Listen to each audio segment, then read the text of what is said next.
meeting of the Hartford Select Board at 6:02 p.m.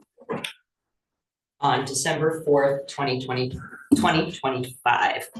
Is there someone who would like to lead us in the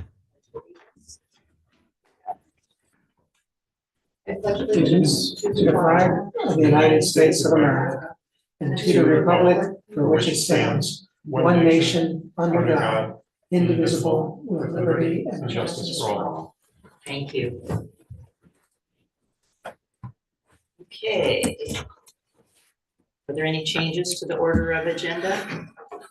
We will move on to public comment. Remember, public comment, you have 3 minutes. It's not the place for dialogue. If you have specific questions, please contact the town manager. I will open it up for public comment. Peter was there, but maybe he's just passing through. Anybody online? No hands online. Okay, so I think we will move ahead to select board comments and announcements. We're going to start with Ashley this time. No announcements. Okay, Tim? The only announcement I'd like to make is I decided to attend the Hartford School District meeting last night, at least for public comment portion. They have some challenges related obviously to their funding and school funding and so on. So I think we just should, to the extent appropriate, keep an eye on that, on kind of what's going on with them and how that impacts the budget for them this year. So. Thanks, Tim. I just wanted to make an announcement. I know we've mentioned this before about the deadlines coming up for filing for candidacy for the positions that will be open for select board, and I don't have the exact dates of when that's due. Is that January something? I'm thinking Trying to find it on the website. late teens, early 20s. Yeah. Yeah. Check with your town clerk. It should be somewhere under the elections and voting on the town website, or you can always reach out to Lisa, the town clerk. But yeah, highly encourage folks to consider running for select board, and I would be happy to talk to anyone who's even has a tiny sliver of interest in the idea and would like to learn more about what it's like from my perspective. Yeah, hope we have a great batch of candidates, or just yeah, people step up to run, because the more people that are run, the better it is for the town and for the voters. So yeah, consider it. Thank you. Okay. Eric? Thank you, Madam Chair. I was just going to bring notice to a posting that was on the listserv a couple of days ago about the community seed fair. This is an opportunity for people to join the Upper Valley Seed Savers, and they're holding their community seed fair on December 14th at 1:30. It looks like it's at the upstairs meeting room in the Upper Valley Food Co-op. And I think it's an opportunity to share seeds that you've saved from gardens, from whether it's flowers, vegetables, whatever. Maybe learn about how to do seed saving and growing of things. And so I think it's a great opportunity for people who are interested to learn more about what others are doing in the area with regard to seeds and seed saving. Thank you. Thank you, Eric. Most of you have probably read the news, but I want to congratulate, he'll be here a little bit late because of car issues, Mike Hoyt, for being a representative for Hartford 4. So Mike will be filling in for Heather Supranant, and rest of you may be excited to hear that he's going to represent us in the legislature this next year. And I think Nick could probably explain more. I thought this was very interesting. There's a jammy formal that's going on Friday, and I guess you wear your pajamas, right? Yep. That's super. Anyway, if you want more information, call Jan. It sounds like a lot of fun. If you missed your formal when you were in high school, this might be an opportunity to have some fun. Don't feel bad about missing your formal in high school. Is that information also on like Facebook or anything, Nick? Yeah, website, Instagram. All right, thank you. Okay, so we will move on then to board report motions and ordinances, and we start with budget wrap-up number 2. Maybe I could kick things off with a few words if I could. Absolutely. I will mention that we've put on your desk tonight an updated collection of budget corrections, not much different than the previous one.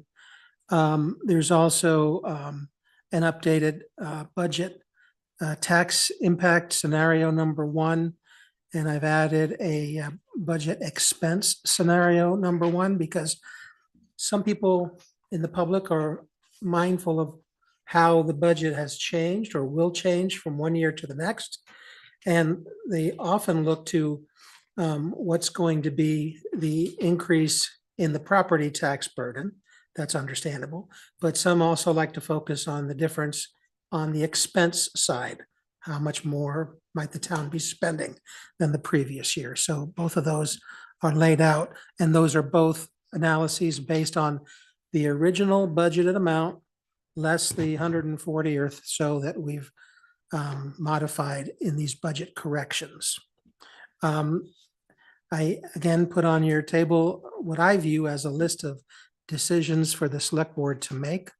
Don't let me presume anything. This is your town, it's your select board, it's your budget, but I'm just trying to be helpful.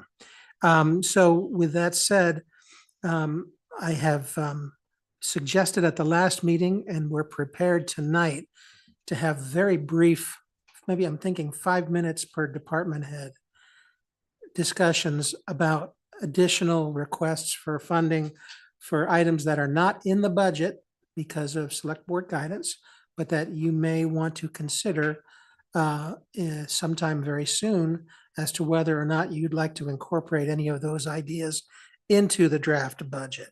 So the town manager has a couple of items to discuss, and that's the discussion of an executive assistant and or, I'm sorry, not and, but or an assistant town manager position.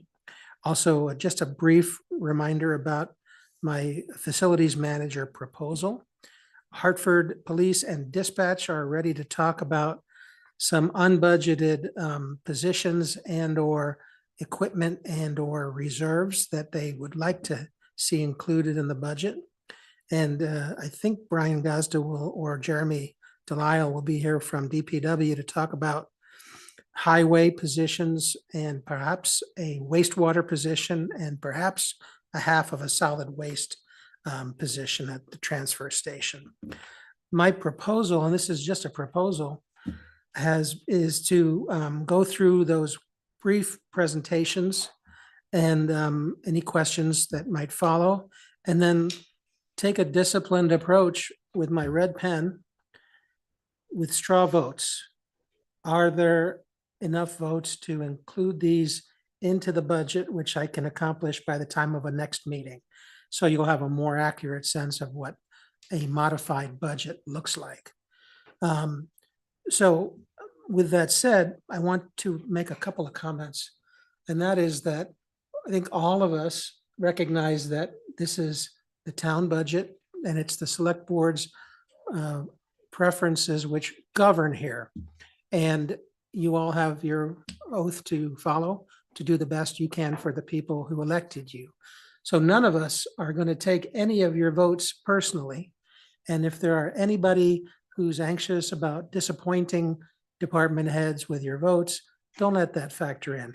You should really be voting, of course, on your conscience and what you think is going to be a good budget to present to the voters. So with that said, again, we're prepared to go forward along that basis if it's agreeable with the group. Seeing at least a couple nodding heads. Absolutely. Mike, welcome. Hi, Mike. Mike, I was just wrapping up an introduction by saying we hope to hear from maybe 3 department heads very briefly about their request for non-budgeted funding for positions or equipment or reserves. Yeah.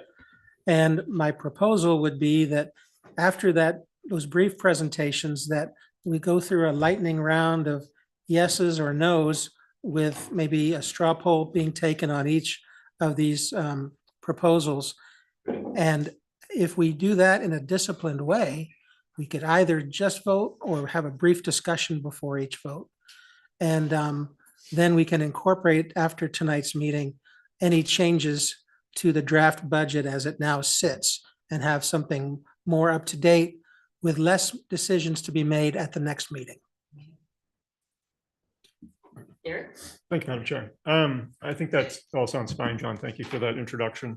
I would offer a few amendments to that proposal. One being, we got an overview of the IT department's budget from Gail last week, and I see that Dylan's here, and I think there may be some follow-up questions and maybe an opportunity to dig a little deeper into some of what was on the presentation. And that we Chief didn't Kelly can discuss. have some comments on that as well. Right. So I wouldn't mind, sort of leading off maybe with that, or including that close to the beginning of the efforts here. And secondly, I think the straw poll idea is splendid. I would see it in a iterative sort of fashion. In other words, with what we know now, yes, I would say I'd like to, I'm leaning in this direction, Yeah. but then we're going to come back around, right? And sort of view things in a more holistic fashion. And I think we just need to allow ourselves Yes. the opportunity to sort of not feel totally locked in on Right. a given decision. Here, let's all agree that your hands are still on the chess piece. You're not making final commitments, nor will you until December 16th or thereabouts. Great. Thank you. Good. So maybe we could, if that's agreeable, maybe we should have Dylan and the chief come forward and just engage in this Q&A about Dylan's proposal about the cameras in town. Is that the question? One of them. Yeah, very good.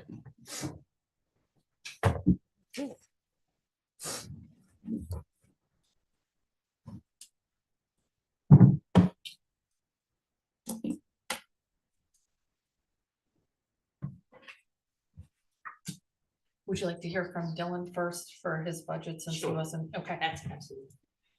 Yeah, I mean, I obviously watched, Gail did a very good job, I think, presenting, but I know there was a few items that were going to be probably points of discussion that we didn't get to. So happy to answer questions on what she presented on or what she didn't. And yeah.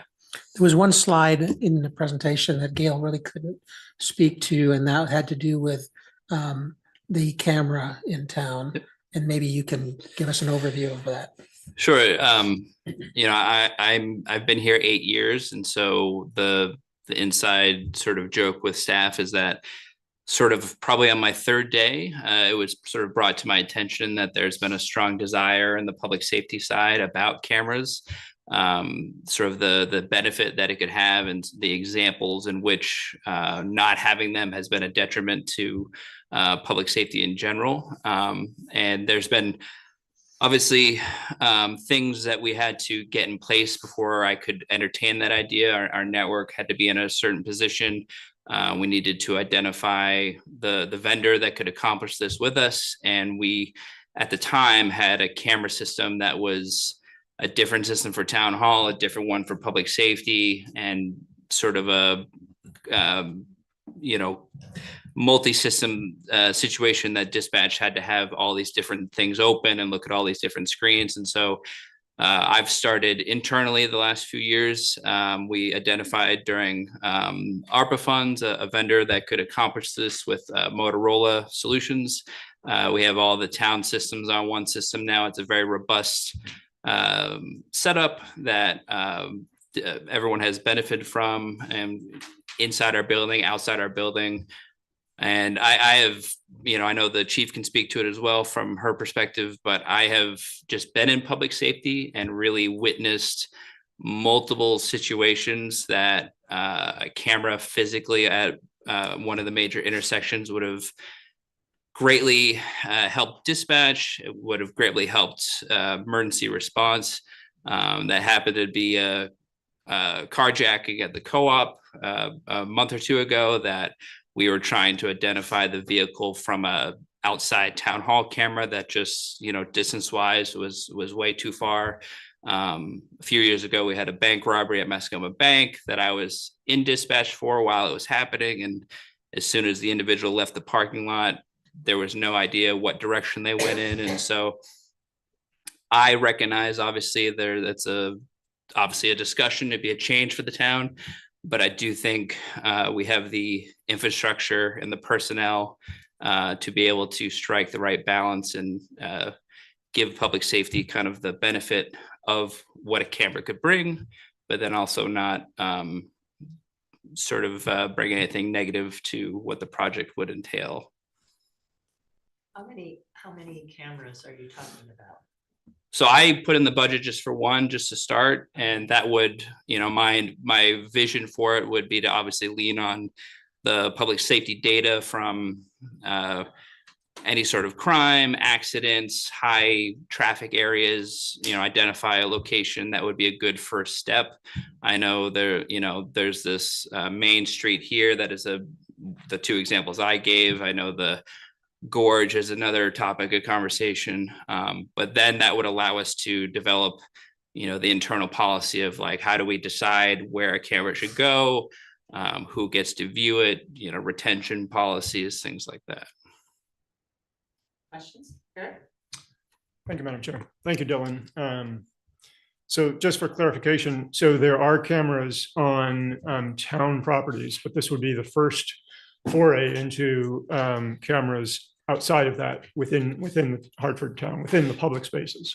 Correct. We've started to go beyond the main, what I call sort of the main buildings. So we had town hall, public safety, Station 2 when it was created, and now we've added the ice hockey rink, the Max Fields, and the pool as well. But yes, this would be the first one that would be out beyond that. So I can appreciate that public safety will benefit from having cameras, and that is a tool and part of the suite of options that they have for managing public safety. But what we're not hearing is the opposite side of the sort of the counter side, the other argument. And that concerns me, right? So we're not talking about the civil liberties aspect of it. No one's in the room talking about that. I mean, this isn't a large budget item, but philosophically, it's a big thing, I think. It's a big shift. And I'm a little uncomfortable that it's sort of tucked in here into an IT budget without sort of a broader discussion in public, because this is the beginning, right? So this is the first camera that leads to the second, third, fourth, and whatever. And I don't go around thinking that the state is necessarily surveilling my every move, and that would be pretty boring for the most part. But on the other hand, I am uncomfortable moving ahead with this without broader input from the public, just because of the civil liberties aspect of it and sort of the other components that affect the public that I don't know about right now. So I appreciate the presentation. Barring additional information and sort of a robust discussion on this, would suggest that we start with that discussion and then look at putting this into a future budget if the public is on board with it. And that's what we're hearing from the public. So that's my input at this point. Thank you. Maybe I could ask Chief Kelly if she could elaborate on the public's expectations of privacy in public places. There isn't an expectation of privacy in a public place. The thing is, with all the cameras that we currently do have on town property, we're not actively viewing those. We view them if there's an issue. For example, Officer Cronin found graffiti over here on the bandstand. He found that on his own doing his patrols. He then went back and said, hey, can we look at the video, see if we can figure out who did this? Obviously, the cameras weren't able to determine that, but it's used as an investigative tool. It's not someone sitting there monitoring them on a regular basis. Other questions, comments? Tim? Just maybe another perspective on this that might, shed light, and I hear your concerns. I was in the Virginia Beach, Norfolk area a couple weeks ago, and they, crime is fairly robust there, and they have these sort of mobile units that they'll sometimes dispatch if they have like a hot issue. I don't know if you know what a Wawa is. It's kind of like a 7-Eleven, and they're kind of notorious for problems. And so it was interesting. You'd go by a Wawa and they had this sort of mobile unit that was sort of cameras and keep an eye on things. And it did, it put the public at ease in terms of this, that, okay, that's now being watched and hopefully there's less chance of something bad happening. And I hope we don't get quite to that level, but I do see kind of value points on both sides of this. I haven't sorted it out in my head either, but it's just interesting to see what different places and cities are doing to deal with issues that they face. I think there is a little bit of a new reality out there for us. So. Did you have your hand up? I didn't, but sure, I'll just comment that I think I agree with Eric where it's something that I would expect to have some public forums or education or feedback on before I would feel comfortable supporting it. I just think that, yeah, it's a little bit bigger and it is a more of a philosophical question. It represents a big shift in our town, and that shift is happening, whether we want to address it in this way or not. There is a shift with the types of calls we're getting and the responses, and I see that, but I also feel that it would be really rushing to just kind of say, yep, we're going to go ahead and move forward with this. And without all of those things that you mentioned, Dylan, like the policy, like who's viewing it and when is it being, like, I would think that I would want all of that developed before we install any cameras, just for security and public transparency and whatnot. So. There might even be some VLCT guidance, pros and cons that we could learn about. I'm sure any number of internet searching we can do about other communities and what kinds of pros and cons they've evaluated and maybe what kinds of public engagement there have been. Yeah. And I think to Tim's point that it does, so, like additional surveillance will make some people feel safer and at ease. It will also make other people feel less safe. And I think that we need to be like sensitive to the fact that not all of our community members have the same perspective or everyone has different realities. And for some people, feeling like we're upping surveillance and we're, could make certain groups feel like targeted or just like at unease that they're being surveilled. Whether or not that's founded, it's a legitimate concern that many people I think will have. So yeah, I appreciate the conversation and think that we should talk more about it if it's something that you guys hope to pursue. But just for clarity's sake, what is the cost of the camera and where is it? Is it in your budget, Dylan? It's currently in mine, yes. And what's the rough cost of it? 15,000. Okay.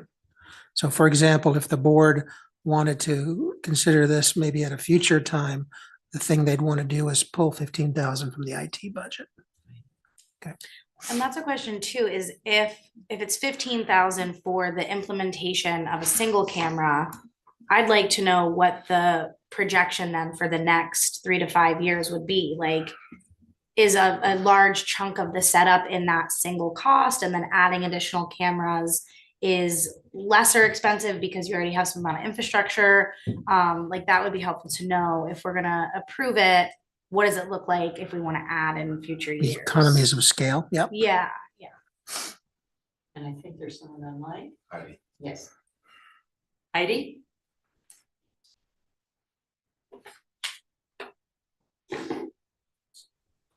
Thank you very much. Heidi Dutoit, River Junction, Vermont. I'd like to back up Eric. I think before you go and approve something such as this, I think you need to take into consideration that when there was discussion up at the Wilder Park and Ride, the board was against putting cameras up in such a small area for security of the residents and the individuals that were complaining up there. And when John was just discussing buying the cameras or the camera, in that one location, does that include operational or does that just include the one camera purchase? Thank you, Heidi. Dylan, can you answer that at all or not yet? I guess I didn't really understand the question. Is 15,000 for just the purchase of the camera and maybe related equipment? Or is it cover other facets of an installation? It would be the entire, it would be the camera, the case, the router that would give it the internet signal to project the video back to our main server. Any permits or installation, if we need to hire an electrician to get it into the intersection. A lot of it depends on where you want to put the cameras, if there's existing power, if there's not. But the general spot where we would probably put the first one, if it happens, there should be ample power there. So that was kind of how the estimation came about. Thank you. Anybody else online? No. Just want to say, point of information, sorry for the slight side conversation, but I don't have my computer charger, so Mike is going to take over the Zoom management. Okay, So great. that's why we were figuring that out. Yeah, How do and you spell her name? Yeah. Is it, or Heidi, Heidi, she might have just not put it down, I'm not sure. are you trying to, you have a hand up, but we aren't carrying on a dialogue with Dylan.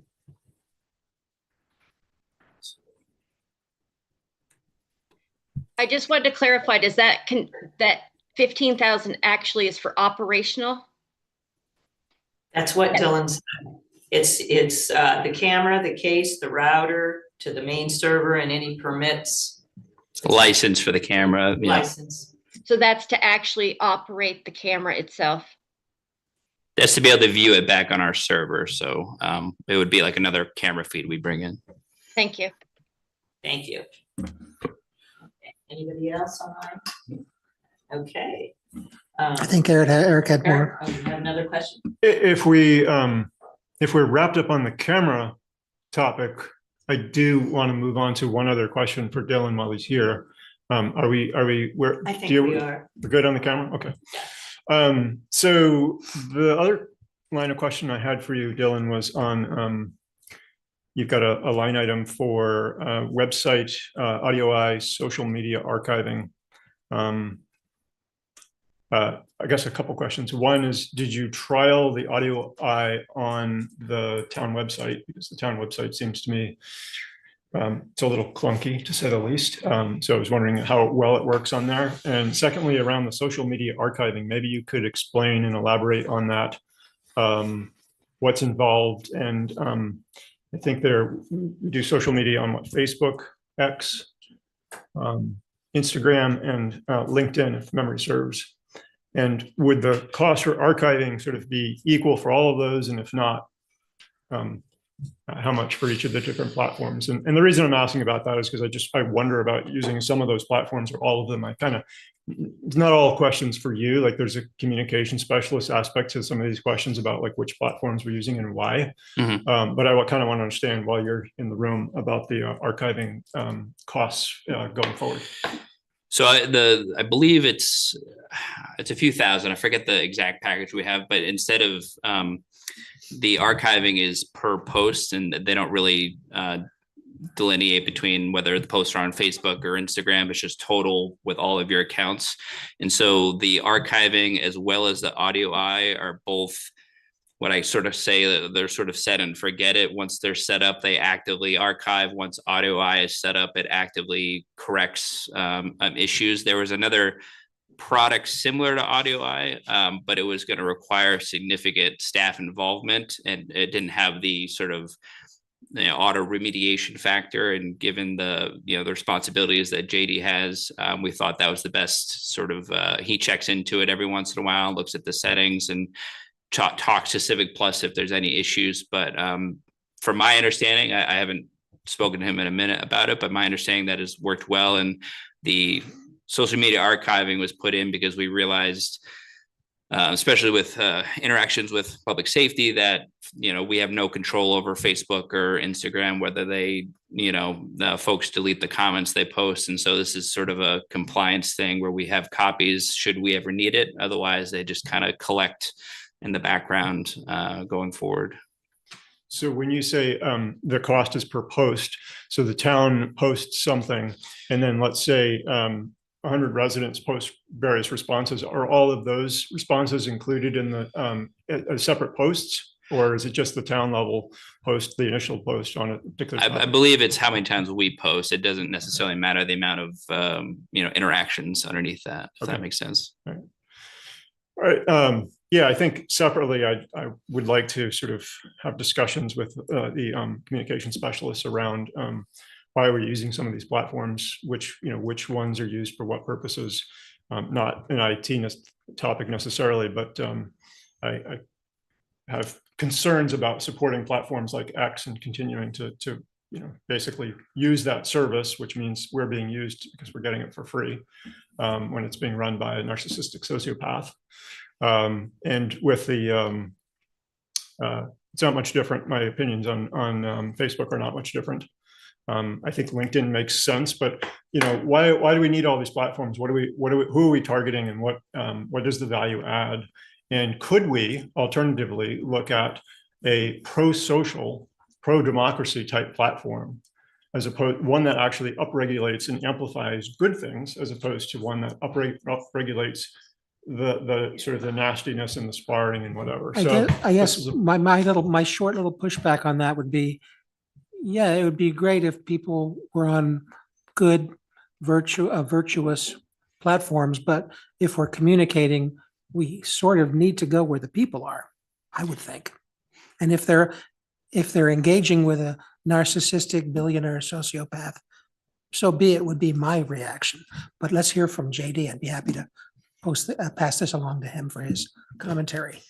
Sure. Whoops, I'm sorry. I didn't know if Eric was done. No, that's it. Yeah, that's all I want to say on it, because it's a little sort of off the IT topic, and what's in the budget for backing up what we have right now, I'm fine with.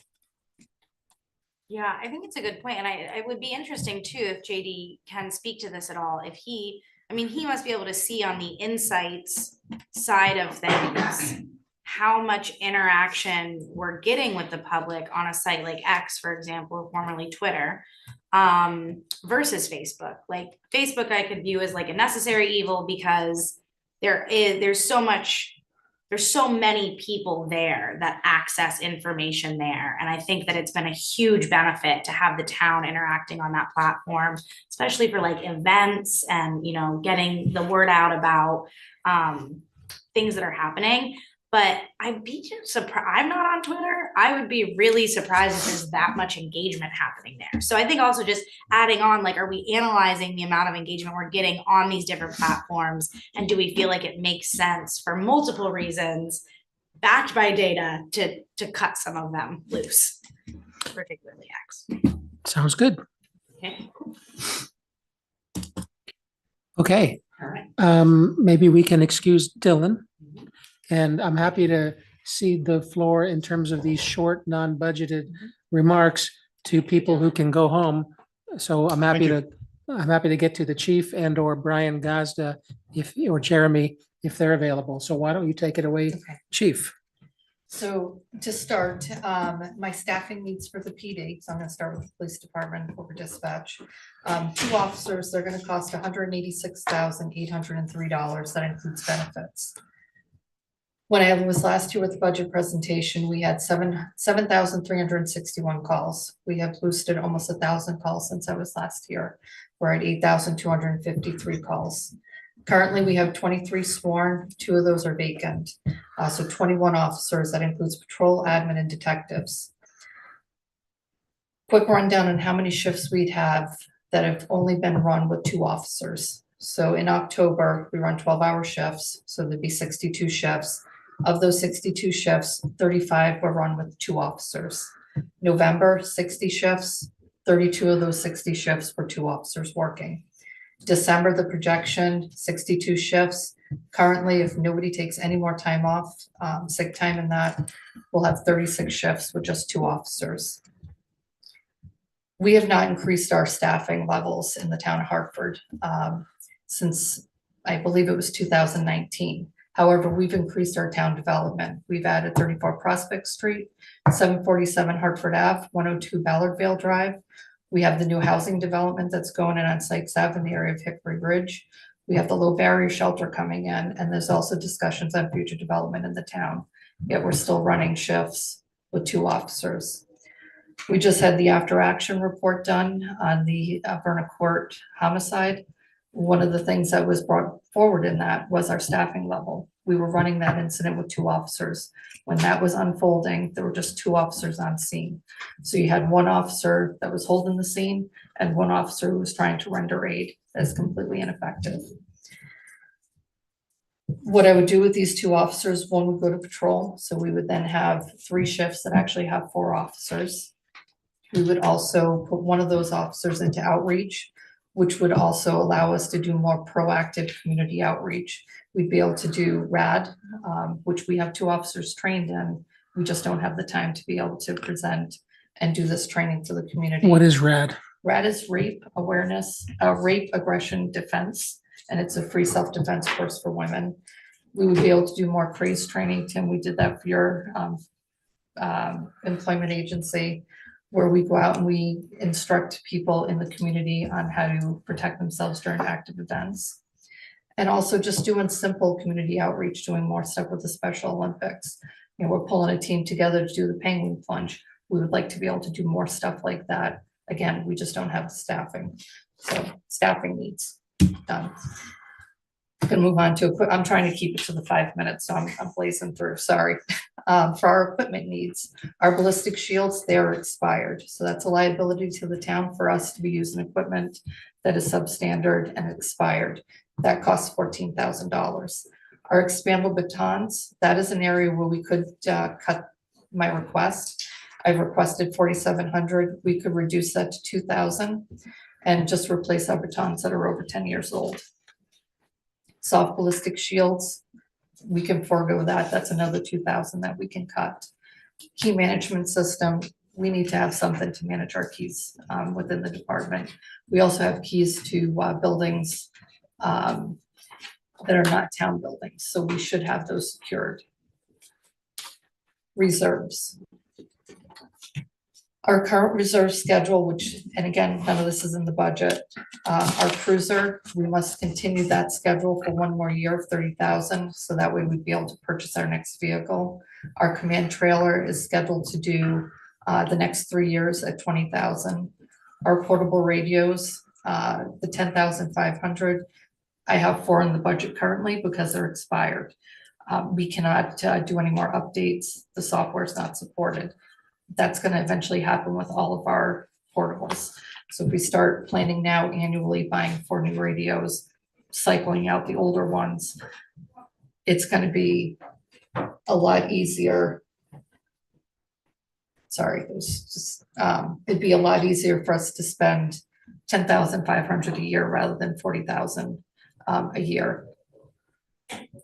Range trailer, I discussed that. Our current one is overloaded and overweighted, a 2-year cycle, 10,000. We'd be able to purchase that within the 2 years, and then that would be out of our reserve cycle. Ballistic plates, those need to be replaced every 5 years. That costs 23,000. So if we put away the 3,500 annually, it lessens the load on the taxpayers. Same thing with our ballistic helmets. They need to be replaced every 10 years. We've had the current ones for a year, so we'd be on a 9-year cycle, putting away the 3,000 versus 22,000 in a lump sum. Police departments complete. Quick breath. Should right. we ask questions? Do you want to do questions in between the two? I think. We've got dispatch coming. Yep. Okay. So move on to dispatch. Yes, All right, please. so dispatch. Their budget, obviously with the police, it was over the 4% with your guidance. Dispatch's budget came in at a 2%. So really the equipment needs, I could have just put into the budget and still probably would have been at your guidance. The Equiture Communications Intelligence, it allows us to transcribe our phone calls. which we need for discovery. So rather than having someone sitting there typing and listening, it's gonna do it automatically for us. That's $3,780. The solid state drives are $2,200. Those are required to support the aperture, so they go together, but they're separate purchases. Our UPSs, we had one go down this weekend, which shut down one of our dispatch consoles. It's a simple battery backup. Those are $1,680. And again, the simple microwave for dispatch at $250 comes in at $7,900 for equipment needs for dispatch. For dispatch reserves, we've been putting away for our reserves $50,000 a year.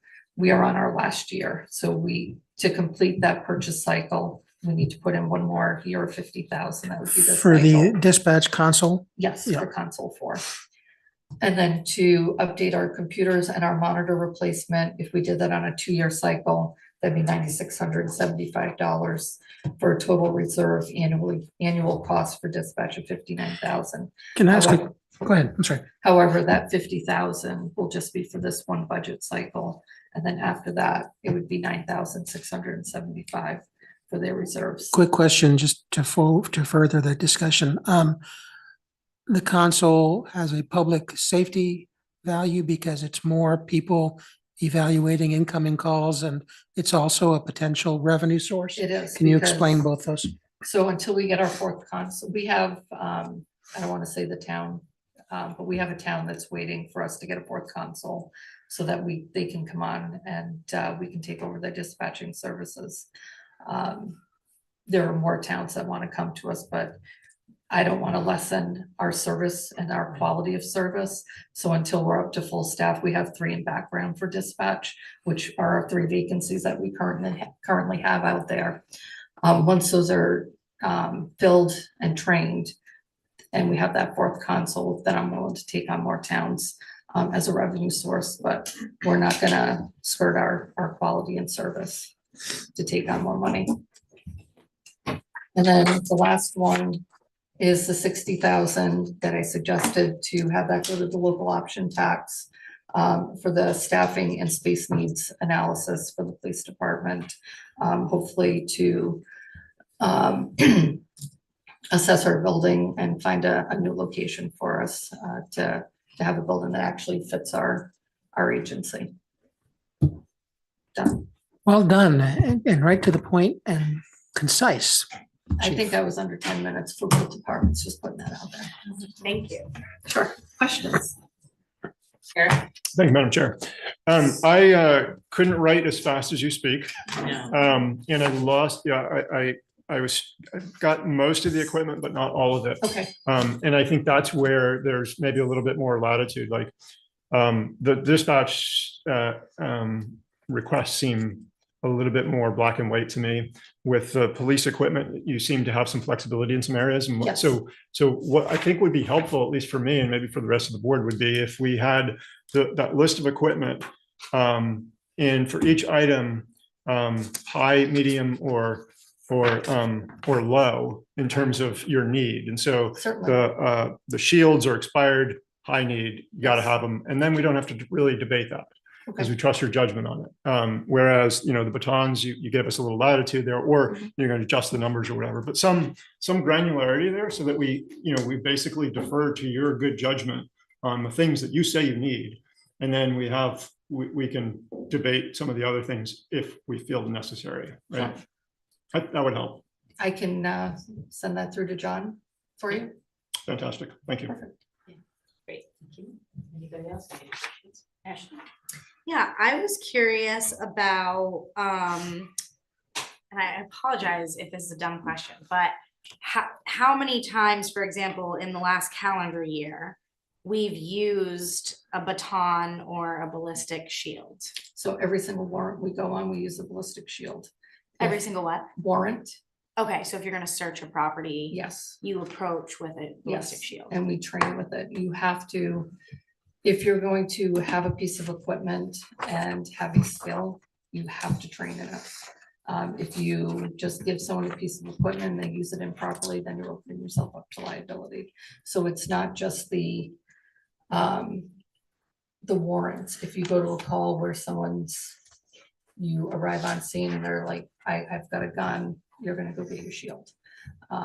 They're deployed on a regular basis. I could pull our stats and see and give you a number. But they're used pretty regularly, and we keep them in the car because you don't know what's gonna unfold when you're on the road. So both of our sergeant vehicles always have a shield in them, and they have a ram in them as well, in case we need to reach a door. Okay, and then, so those are used regularly, and is the issue that they are actually defective? Or I guess I'm hearing a lot of like, there's a timeline and then they expire. And in our ever consuming late stage capitalist society, in the context of a military industrial complex, I just have to ask, like, are they really no good? Or is it just that the manufacturers really benefit? And this is going to be different for different products, but like, is there an element of that at play? So I can just say, in my experience, it's a liability question. So for example, when we had turnout gear in Pittsford for the fire department that we were going to throw out, many people would say, well, it's perfectly good equipment. Why can't you give it to a poorer town? And it's because it's beyond its life expectancy. And if something bad happens, you're on the hook because that's the sell by date. And if you use it beyond there and there's any kind of adverse consequence, there's no recourse. But exactly. that's my understanding. That's your That's- understanding. I would not want to be the person knocking on an officer's family's door that went and used an expired shield, and I'm telling their spouse that they're dead because that round went through the shield. Because they like deteriorate? It's just, our vests have a 5-year lifespan. Kevlar breaks down over time. So with our vests, it's every 5 years. It goes from your sweat, the elements that you're in. We attach them to a door in our cruiser. So they're banging around in a car because there is no easy way to carry these around. But they are the material inside has a life expectancy, and the manufacturer gives you their guidance of what they feel is accurate. And once, and I don't mean to sound sarcastic when I say this, but the only way to tell if it's going to be effective is to shoot it. And once you shoot it, then you have to replace it. So there's no way of, testing it to say that it's effective. You have to trust the manufacturer. Okay, awesome. And then on the batons, I was curious about, just because, it kind of feels like an outdated thing. Like it would be shocking and terrifying if I saw a police officer pulling a baton out on somebody. I've never seen it happen. So I'm just curious, like, are we using the batons? We do, and we train on them regularly. And we have some that will not stay expanded. So when you do your job, it collapses. You will use it also. It's not always something that you're using as a strike on a person. If you're trying to take someone into custody and they're fighting with you and they lock their arms up, instead of you trying to go in and pull them out, you can slip your baton in and bring their arm behind them. And it's a lot safer for them, and it's a lot safer for the officer. So there's many tools, many ways that tool can be used rather than just a device to strike somebody. Okay, and so those are also being used regularly? Yes. Any other questions for Chief Kelly? Question? Go ahead, Thank you, Madam Chair. Chief Kelly, thanks for the helpful information. Just wanted to put out a hypothetical. I'm sure you considered this. If the select board were considering funding maybe one but not two of your requested positions, where would those funds be directed? The town manager asked her that 15 minutes ago. Yes, they would go to patrol. Because that's where we're having our deficit with the two officers on shift. So unfortunately, outreach would not have the benefit. Okay, thank you. Ashley? Sorry, you go ahead, Tim. I just had a brief question about dispatch. Yes. And one thing I will say is every time I've ever called dispatch, they've been amazing. And yet, in terms of the providing the services for these outlying towns, I assume we do kind of like a little bit of a cost benefit analysis on that. That is to say that, we provide I don't know whether it's per call or whatever the structure is, but it would be more of like perhaps an annual review of like, hey, we're providing this service. Is it worth it in terms of our overhead costs versus like what we get out of it as a town? And I think it's great that we do that for other towns. And I'm not sure how it works logistically, but do you feel like we do that evaluation kind of annually? We do it annually. So every, the billing for each town is based on their telephone call volume, their IT volume isn't really quite the right term, but what they use from us for like Spillman, basically the software, what they use for that end. And then also the calls for service. So how many calls that they're dispatching. And then also it takes into consideration if it's a police department, how many traffic stops they're doing. So all of every bit of what dispatch does for those agencies, all is calculated into the cost of their, the fees that we charge them. So like a fire department is going to be more like, you know, the fire calls, whereas the police department's going to be more in depth because of the various levels of what a police department does versus the fire department. Every time I see Scott Smith, I'm asking him, do we charge enough to these outlying towns? Yeah. Thank you. And I'm sure you had another question. Yeah, Ida's question helped me remember one of the other things I wanted to ask about. Sure. So back when the new building next to the Haven was built, there was a group of community members and I think Haven folks and town folks that came up with a safety plan. I have it somewhere in my archives, but it's no longer on the town website. I don't know if it ever was on the town website. It was supposed to get there, I think, but it didn't.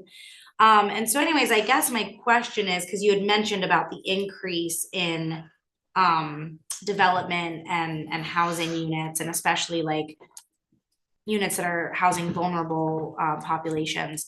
Are we enacting any kind of safety plan? Like, are Twin Pines or the Haven, and not to pick on them, but I think they're 90% of the new units that you mentioned they're involved with. Are they working with the town to address the high call volume that's happening with those properties because, you know, for example, Twin Pines and the Haven are supposed to provide services and to their residents, which should in theory decrease the constant need for police and public safety response. So are they responsive to that? And is there a safety plan that's been developed for how we're going to handle the low barrier shelter? Yeah, if the entire burden falls on the town to handle all of the buildings, that's fine. But I think that we should be transparent about that as to what those organizations are contributing to mitigate that cost to the taxpayers. So at our last coalition meeting, Angie from the Haven, she discussed that we're going to have a meeting with the new director that's coming in, and that's going to be part of the discussion is, you know, how we're going to handle the low barrier shelter and what their plans are going to be. And there are some legitimate police officer concerns about what their role is going to be expected to be to intervene in disputes and kerfuffles and conflict. And we'd like to have some protocols agreed to before they open up in the late summer or fall. Yeah. And are we following any of that with the unit over next to the Haven? It's just responding to them as we get called. Yeah, because I'm hearing from residents that it's kind of like there's this, like, I don't know if you call it like a bottleneck, like there are legitimate concerns from residents because they're not feeling safe.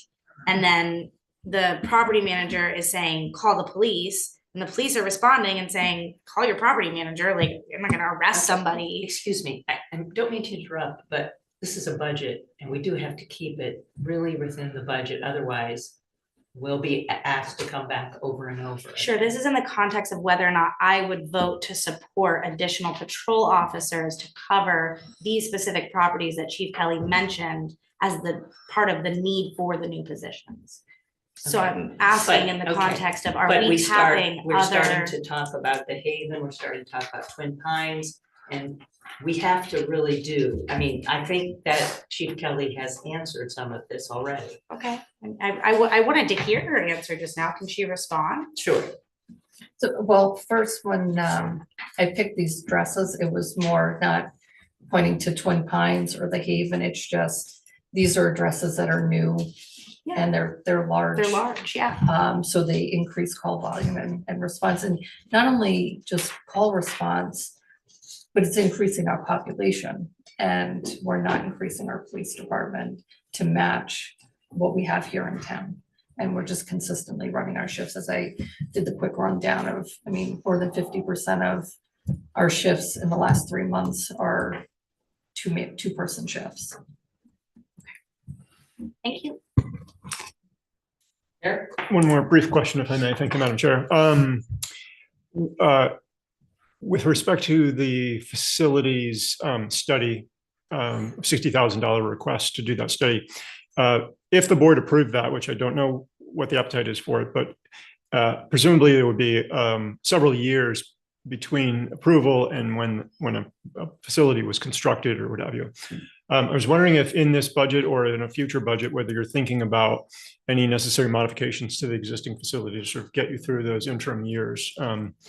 Just not looking for additional expenses here, but it's just sort of, would be interested in understanding your perspective on that. In all honesty, I am looking, if we were able to move forward with the new building, I don't really want to invest anything into our current facility.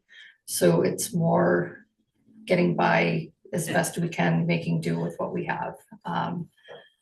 There really, short of doing an addition on our current building, there really isn't anything we can do. I mean, we're just, there's my grandmother's old saying, we're robbing Peter to pay Paul. We're just kind of moving people into different places to try and afford more space that doesn't exist. With the possible exception of the $250 outlay for a microwave, right? Yeah, well, we need the microwave. Dispatch really wants to be able to be there. It seems pretty risky, but I think we might be able to. Yeah.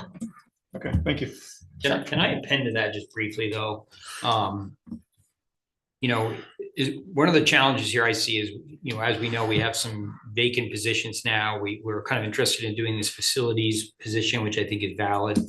And yet, depending on the person who would fill perhaps a new facilities manager position, in my career, like I've been in several times where I've been a facilities manager, I'm not plugging for myself. I've done like feasibility, architectural, like bigger stuff. So depending on the capacities, if indeed that person came in, rather than us budgeting a 60K kind of like full outsource thing, it's conceivable that if that position indeed happened and that person had that skill set, you could work with like a local architect firm and you could probably deliver that in under $20,000 or maybe even under 15,000. I've seen it happen. So I'm not discounting what we need, and I think we do need a new facility, but it's how you get there. Mm-hmm. So it's really kind of tough here to sort of carve out that 60K, knowing that if indeed that other position was filled, we could deliver that at a significantly better price. But I just wanted to throw that. So, thank you. Yeah. All right. Perhaps we could move on to Yeah. DPW if Brian or Jeremy or Thank both you. are Chief. online. You're welcome. Thanks, Chief.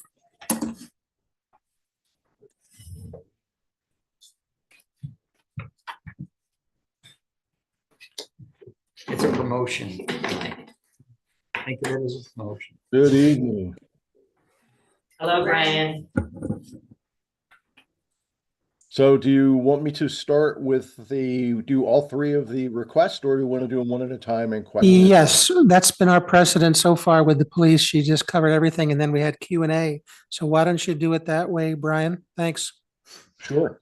I mean, I'm not gonna, as with my budget presentation, the 4 positions I'm asking for, 2 on highway, and actually, we'll say 1.5, 3.5, because one would be a half increase in the transfer station, then another full-time position for both of the wastewater treatment plants. It's really coming down. I'll start with highway. As police said, you've heard from, it's demand. We are getting more demands to do stuff. I give a couple of examples. We were dealing more with debris piles.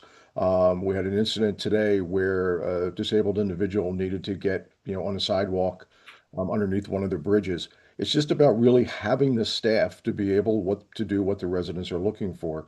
Um, as I mentioned in my budget presentation, in the summertime, it would be, getting more road work done, ditching and whatnot. In the wintertime now, sidewalk, having the sidewalks plowed. And I noticed yesterday, everybody was out and about and the sidewalks looked in good conditions, but yet there's always going to be spots that we're not going to be able to get to. I can just tell you myself from Tuesday, from the snow event, then like my road didn't get plowed until probably about 7 o'clock that night. Um, Highway really is, like I say, the demands that's being asked of highway, adding the two positions, if we want to keep up with what residents are looking for and what's being asked of us, we really need them. Going on to the transfer station, as we know, we're seeing an increase in what's happening. If the board didn't know, we were just losing one of our most senior individual. He's going to the town of Lebanon. So, come next week, I'm going to be down to one individual. We do have the part-time position filled, but this is where I was talking about having that redundancy and having that staff there. If I can't fill that part-time position, then I have to look towards water, sewer, and or highway to help, assist with keeping that, or we may have to be looking at a reduction in hours coming up at the transfer station. Just, I can't ask Tom maybe to do all of it 40 hours a week. It's just way too much going on down there. The wastewater position is basically going to be split between the two plants. And I see that as an entry level. As I had mentioned, there's an apprenticeship program with Rural Water that's that type of position. This is really to build capacity and to have that going forward, because as we've been finding out this last year, filling water and wastewater positions is very challenging. And also the work is there needs to be done. There's a lot of things at the two plants that having an additional body would just help, whether it be just general maintenance, safety items and whatnot. The staff there in both of the facilities are stretched very thin. And it just really comes down to making sure that we're processing the waste in the town as efficient and, according to state standards. So, and you've got all the dollar amounts. None of the dollar amounts have changed from my budget presentation that I had put in there. So I don't know if that's really about it. I'm trying to keep it to 5 minutes for all three of them. So, And that's the reminder is that, again, two highway positions would have a total impact of 182,000 and change. Solid waste, half-time to full-time would be 54,000, presumably because then you're paying benefits, not just the hourly rate. Fund 60, which is water and, two wastewater split positions, the 70% in White River, 30% in Quechee. Together, that would be an impact on the enterprise funds of about $90,000. thank you, John. I would just like to say, and Mike probably remembers this, maybe Ida as well, we had a pretty thorough discussion last year, and I just want to say that people did feel that at times that DPW didn't get the kind of needs met that other departments had. And I do think that almost every year we have people who come up during budget and candidate night and talk about our highways. So I think that, Brian's right on with the needs for our highway people to do the kind of work that we keep requesting them to do. So I'll take any questions from anybody. I'd like to just add to that in the sense of, I just took some notes here about retention, succession, and experience loss. We have a town where a lot of people have been very loyal to the town, but they're either retiring or will leave or have left. And I think that we have to really be keeping an eye on trying to build a staffing that's, experienced and is in here learning and can kind of carry the torch, if you will, because it just seems to me that, we're adding a lot of stress to the staff by not kind of beefing up these departments in a way where they can function properly. Other questions? Eric? Thank you, Madam Chair. Yeah, for the requests for this department seem pretty straightforward to me. I feel supportive of them. One additional comment would be if we add the 2 additional highway positions, we also will be adding 25,000, if memory served, in materials to support the Yeah. summer maintenance work, which again, I don't have any qualms with that. It's just an accounting question. In terms of this department, the only real question I have, or outstanding question I have, is with respect to the allocations. I think it was pointed out earlier in an earlier meeting that maybe Chris Holsworth spends some time doing work that's related to the general fund. So aside from sort of looking at that allocation and including some in the general fund, I think everything I'm good on everything on Department of Public Works. All right, Ashley? Thank you. Yeah, my question is in relation to the transfer station attendants, and it relates to possible lot items. I would add to this list of possible lot items, recycling curbside pickup. I had requested that John get an updated quote from Casella for current pricing on a 3-year or 5-year contract, whatever they're willing to give us. I don't know if they offer 1 year. I haven't seen one yet, but he said it's coming. Yeah. Yep. So with that being said, if the voters were, Brian, I don't know if you and I have actually, if I've said this in a forum that you've heard, but I think other board members were in favor of having curbside on the ballot for the voters to decide whether they wanted to pay the cost to bring that back. And I think we're figuring out the tech, like, would that be through lot funding? Would that be in the budget? And how that would all flow. But if we were to move forward and the voters said we want our curbside recycling back while the town figures out a long-term solid waste plan, would you still need this additional transfer station attendant budget? I would say yes, actually, because I mean, there's been so many times with just two full-time, even 2.5 there, that we have to rely on water or highway to come and help out. So having that extra full-time body there would be huge. It would cut down on, the individuals being pulled away from those 2 divisions. Primary water and highway are the ones that subsidize the transfer station when there's a staffing shortage. Okay, so that's not new work. That's been happening even when we had whole town curbside recycling pickup. Right. That's why I asked for the 0.5% increase for, in last year's budget. And just now with the curbside going, it just makes it sense that we need to have a full-time individual there. So there's always work to be done there. I mean, there's always something to be done there. We're working with the state to see about, the C&D pile. So if that does stay in situ there, there's always going to be work that needs to be done at that facility. Okay, thank you.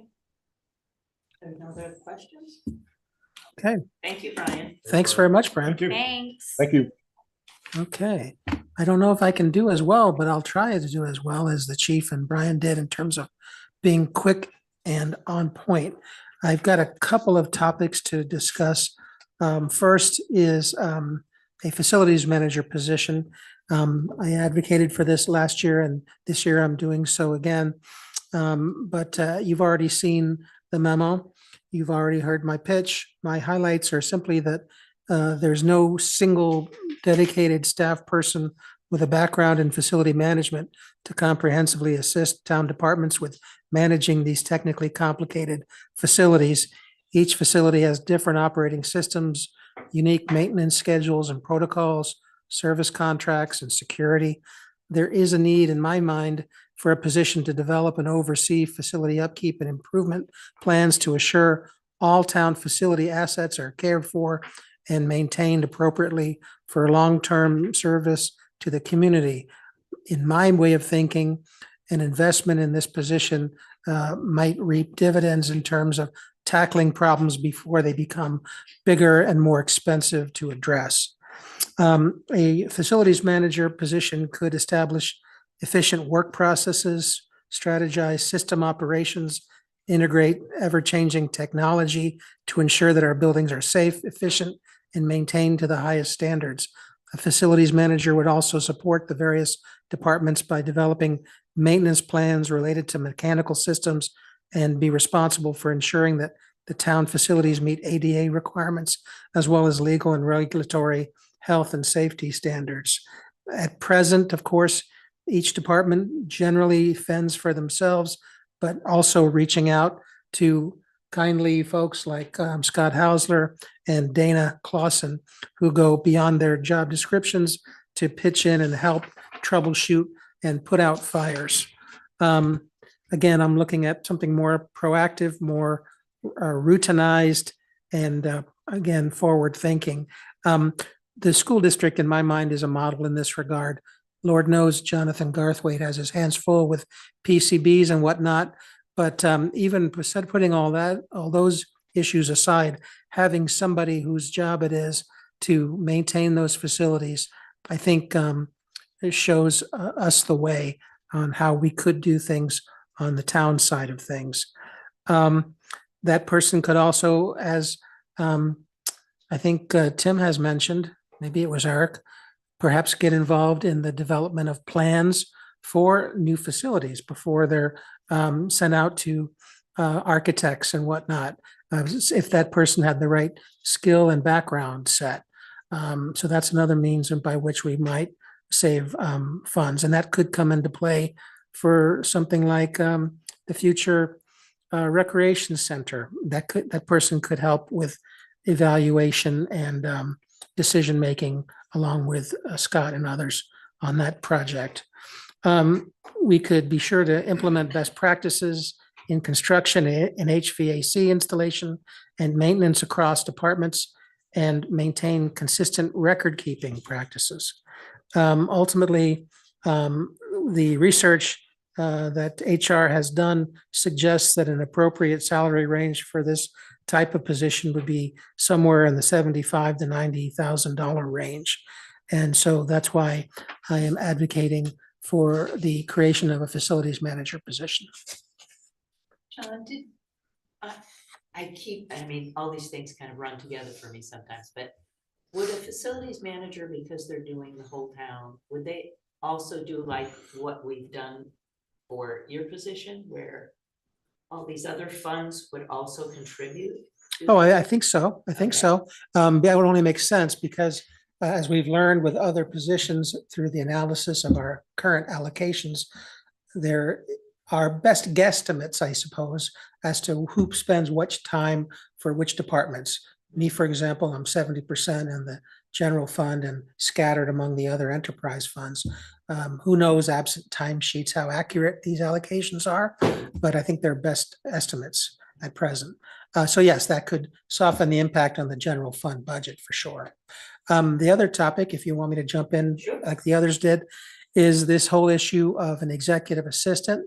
As we remember, the budget as proposed envisions Paula becoming an HR department and disgorging herself of her current duties as the executive assistant.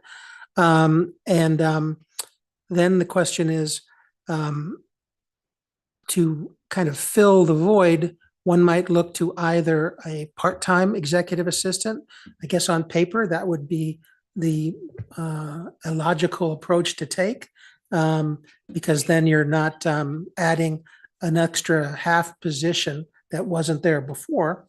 However, as Eric has sussed out of me, you might get a better client applicant pool for a full-time position. And that person could be, twice as productive, one would argue, in a full-time position than a half-time position. Beyond the issue of half-time, full-time is the other issue of whether you want to consider converting that position to something like an assistant town manager or deputy town manager. There are such things in Vermont, probably a dozen of them anyway, in the mid to larger towns and cities. And that is a possibility that has been mentioned by at least one select board member that we know and like, who is no longer on the board. That's our friend Kim Souza. She, I think, had advocated for that. So out of respect for that idea, I wanted to do that research. And it has led me to conclude that if you compare a full-time executive assistant to a full-time assistant town manager, that would be something like a $30,000 jump from the currently budgeted amount. So that's my pitch. I don't, Thanks, John. How do you feel about your current level of administrative support? I guess I'd say it's never enough, right? Because I feel always up to, what's the expression, up to my elbows in alligators. But maybe that's my own problem for not doing time management as well as I could. But I do feel full out all the time. And any assistance I can get from any quarter, I will happily accept. Lana has done wonderful work with me. Unfortunately, we're going to lose her at the end of March to retirement. So that's another recruitment besides finance director and DPW director. That's another position we're going to have to fill. So the town manager's office is looking at a lot of change. Losing the assistance of Paula as executive assistant, losing Lana as my administrative assistant. So there'll be a lot of changes, no doubt, in that office, regardless of what you all decide. Eric? Tim? Just from a process perspective, I don't know if are we hearing from other department heads, or are you the last in I'm the this? last of the three that are advocating for non-budgeted additions to the budget. Okay. Yeah. Okay. So I'm gonna, I'll let Tim go. And I wanted to gauge how deep we want to go, because I think we do have there's some more discussion around some of these positions. Absolutely. So, Tim? Yeah, I just, I often kind of look at Hartford and then try and look at other towns of similar scale and try and get perspective on how to run them, right? Like, and I think we're all going to wrestle with that. I was even struck by this thought just now of sort of like a blended facilities assistant manager kind of position. And again, it depends on the person. Some people would come in with very different skill sets, and you could kind of like think that there's a lot of different ways you could skin the cat there. Mm-hmm. But I think it's a valuable exercise, whether that's through VLCT or somebody, to just sort of step back a little bit with Hartford, because we do have these looming challenges with staff change and so on, and think of it as like an opportunity of how do we really optimize what we do and how we get it done.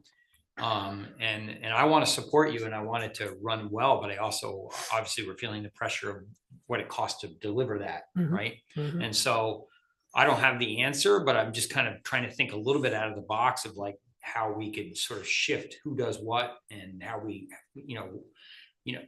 one intriguing idea I have would be to say, which I'm sure the citizens would hate, would be to say, hey, why don't we kind of carve out $100,000 and then we'll design it along the way, kind of thing, because it's hard to say, right? Because depending on the applicants for different positions and their strengths, we're going to identify strengths and weaknesses that are going to reflect on our needs. And it's really difficult at this stage, given the staff change and turnover, to gauge that or figure that out. Mm. And I think it's hard for any of us to guess that. So I don't know to what extent we can leave that as a little bit more of an open platform, not say, well, we're going to do this, this, and this with all this uncertainty. Yeah, that's going to be tough at budget season to kind of explain that we have put some money aside, but we're not quite sure how we want to spend it. I mean, I certainly appreciate your desire to want to be supportive, but I do think that when it comes time to budget and candidates night and the dog and pony show that we go through articulating all the budgetary changes, people do like to see the specifics of what their dollars are going to specific purposes. Ashley? Sure, yeah, I see what you mean by that, John, but I think that the biggest feedback that I got when I was canvassing and campaigning for select board was that the residents want a board who's willing to dive into the details and find creative solutions to reduce the property tax burden. And I think what Tim was just describing is the flexibility that most for-profit or nonprofit organizations have which is that when you're hiring for a position, you might have an idea of what you're hiring for, but you might find a candidate who has a great skill set that fits. You know, you create a new position because, hey, they can actually take care of this as well. So, and I like the idea of, yeah, like we might find that facilities manager who can contribute to these other, or find, you know, an executive assistant who can contribute to some of these other open positions. And I think, I mean, maybe I'm just overly ambitious, but I think that the residents, if we had, you know, it's not like we're just saying we have $100,000 to hire people. We have really clear goals of who we'd like to hire, but we're in a really volatile job market where it's so hard. That is very true. Yeah, like we have so many really key positions that I kind of like the idea of having some amount of flexibility and seeing who we get for candidates and making it work. Yeah, I don't know what the language would exactly look like, but I'm into that idea. Okay, any other questions?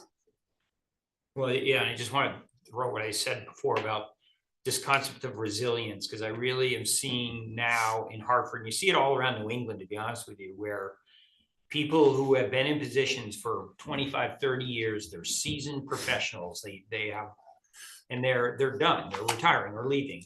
And I think it's going to be a real challenge for this community to maintain that kind of like that capacity and that resiliency. Like, you know, you're going to retire at some point.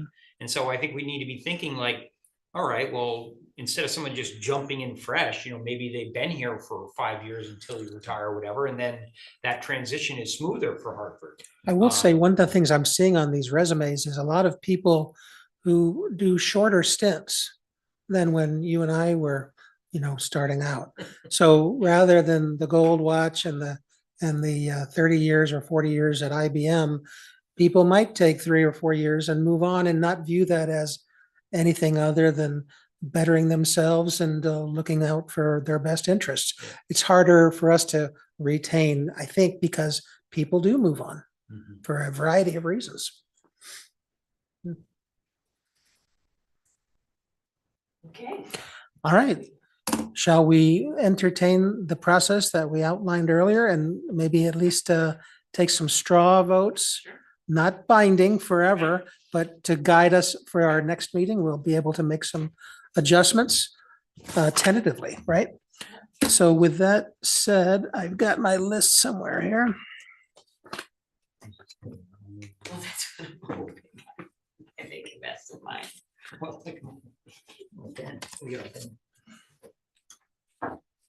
Oh, here we go. Okay, this is the list, and we can use it as a checklist of decisions to be made by the select board. And here we go. Okay. So John, you'll take all these and I assume next budget. Yes. We see what it looks like. Right. Yeah. That's the purpose, so that we make a lot of decisions tonight that are tentative. You see what they look like, and by December 9th, we have a much better idea of what that looks like. And knowing that we have further discussions on the 9th and on the 16th, and perhaps even another meeting if you want to on the 18th. So with that said, maybe we should talk about how to approach item 1A, assistant town manager or deputy town manager. Is there a collection of 4 of you that would like to see the current budget extended by $30,000 for a full-time town manager, or assistant town manager or deputy town manager as an alternative to an executive assistant? I don't know if you want hands up. Or Yeah, I voice. mean, I need to find out from 4 people just if there's an appetite for a majority to do that. Okay. Again, seeing just 2, I will put a red X there for now. That will not be included next time. Now, here's another question. Is there support among 4 of you for a full-time executive assistant, or does somebody want to argue for cutting that in half to half-time?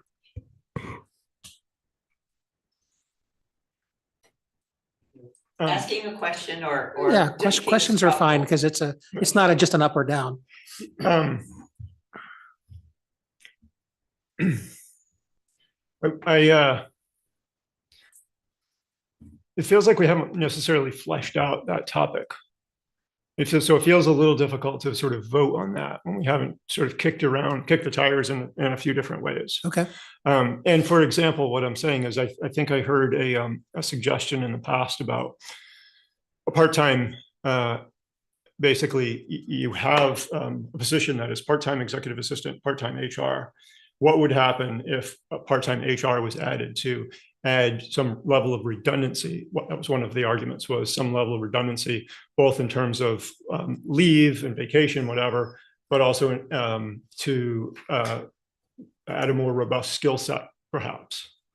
And so that I feel like it feels necessary to sort of explore that topic a little bit before we sort of take the proposal on face value and then vote on that. So, and if the board feels otherwise, then I will be happy to cast my vote accordingly. Can we move that to the end of this so we can do the other ones first? Sure. The other ones are pretty straightforward. I don't think we're gonna be able to come up with what this position looks like. Yeah. So we can put a pin in that for later discussion if we have the time. Yeah, sure. Okay, I'm putting a question mark next to that one. Facilities manager, are there 4 of you that feels that that's a good idea to add to the draft budget? Okay, I see 5 out of 6, so that's a yes. Police chief has asked for a couple of officers with a total of $186,000. I guess there's 3 ways you could vote. You could vote no, you could vote yes, you could vote for one of the 2. Is there 4 votes to add 2 positions to the HPD? Okay, there's not. Is there 4 votes to add 1 position to HPD? Okay. Great. There has been additional requests for police budget. Now, maybe that's where we want to put a pin in that for further input from the chief, right? Is this D? This is C. Second part of C. Second part of C. I'm sorry. Yeah, additional equipment. So Eric has asked and the chief has offered to produce some information about that. So we could put a pin in that request. As to, is that true, Eric, in your mind or the board's mind, as to both equipment and reserve requests? In my mind, there's an ask for 77 to sort of make up, if I recall correctly, it was the budget woes, right? Right. And I think that's separate Mhm. because it's already been identified as deficiencies, like they already spent the money, right? Mhm. So I would peel that one off and say that we could probably tackle that one right now. That would be my take on it. Is putting aside equipment, is there 4 votes to add 77,000 to fully fund HPD reserves? Unanimous. Okay. Thank you for that. Now, there was some discussion of an HPD budgeted item for a recovery coach. I know Ashley had asked about that. No, I didn't. Oh, I thought you did. I thought you had said that you had heard about a recovery coach in another town and wondered about whether that might be something the chief wanted. If I'm wrong, I'm wrong. Yeah, I don't Okay. think it was me. No. That's fine. Let's not even pursue that. The chief has asked for an additional 7,900 for dispatch equipment and 59,000 to fully fund dispatch reserves accounts. We can again break those down or vote them on together. I'm seeing 5 votes, 6 votes for both of those items. Yes, for dispatch. Okay, thank you. DPW, we've heard a pitch for 2 highway positions. And that budget impact would be 182,900 in personnel and 25,000 in material. Are there 4 votes in support of those 2 asks? Yeah. Okay. So thank you for that. Now we've got a couple of requests that don't affect the general fund, don't affect the taxes that people will be paying, but would affect rates that people are paying. either at the transfer station or at the water and wastewater bills that they receive. One of them is to add a full-time wastewater operator to split time between Hartford and Queechee. Again, the impact on Hartford utilities would be $63,000. The impact on Queechee wastewater budget would be $26,000. Is there 4 votes to add that one full-time position? Okay. Thank you. The DPW director would also like to transition from 2.5 to 3 transfer station attendants.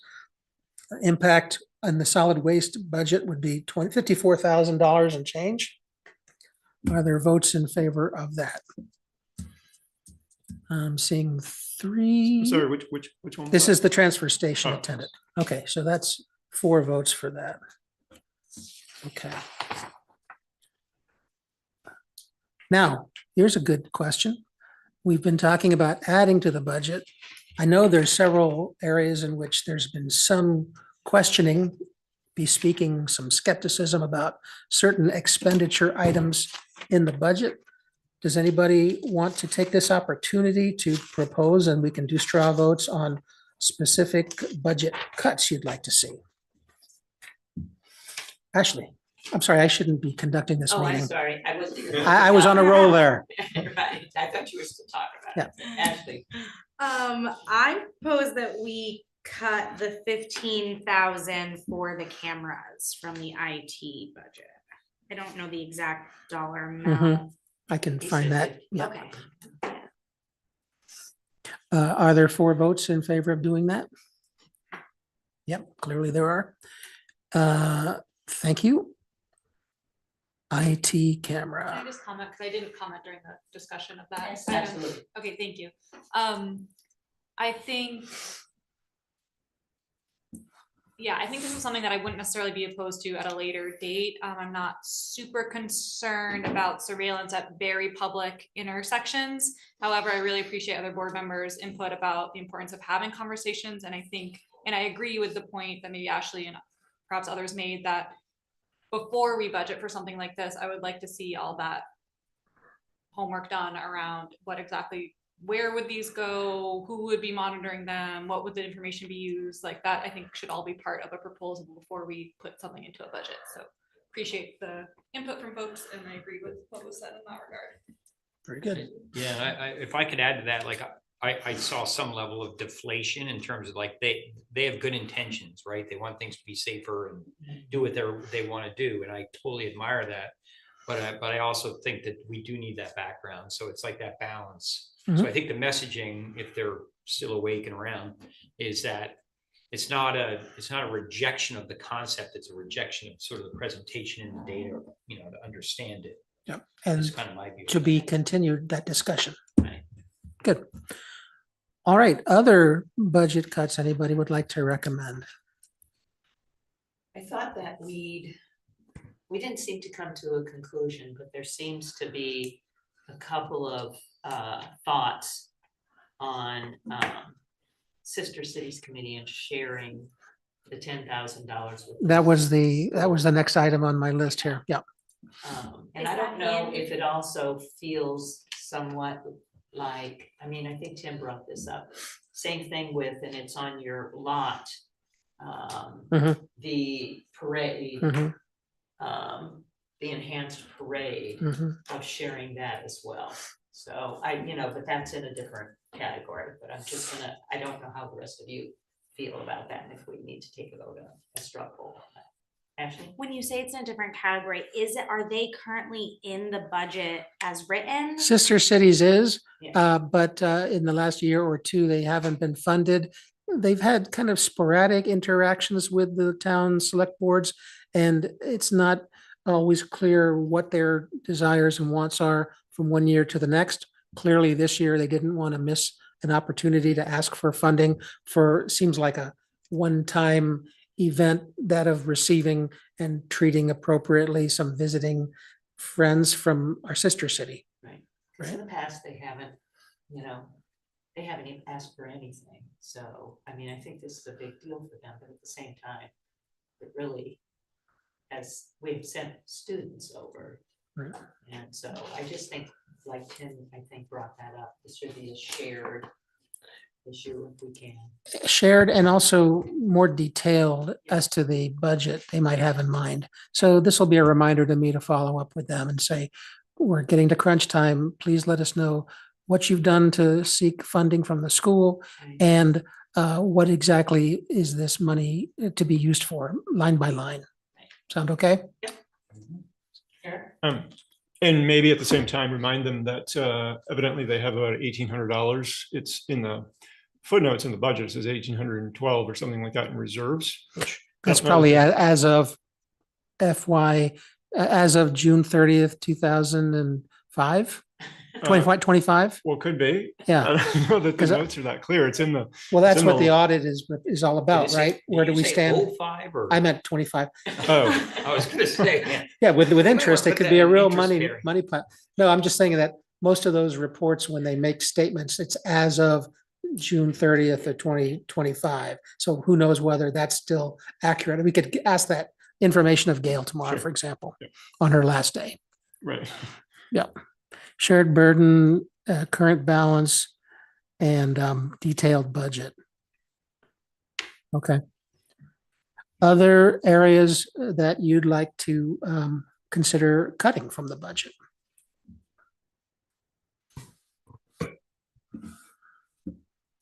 Thank you, Madam Chair.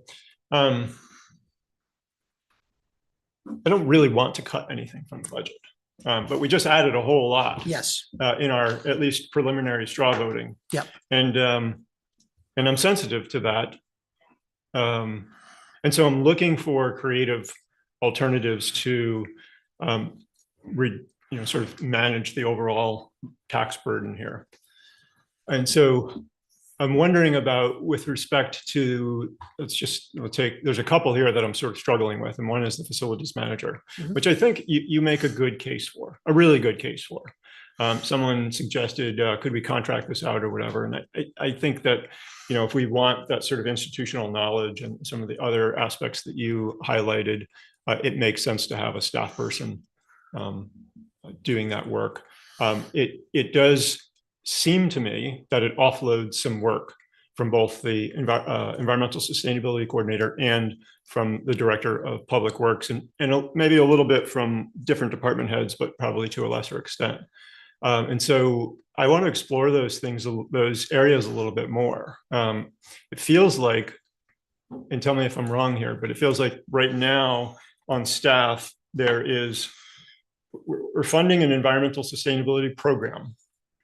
And we've got an individual that's supporting that program, and they're really, in a de facto sense, part of their time is doing facilities management, mainly on building energy and envelopes and things.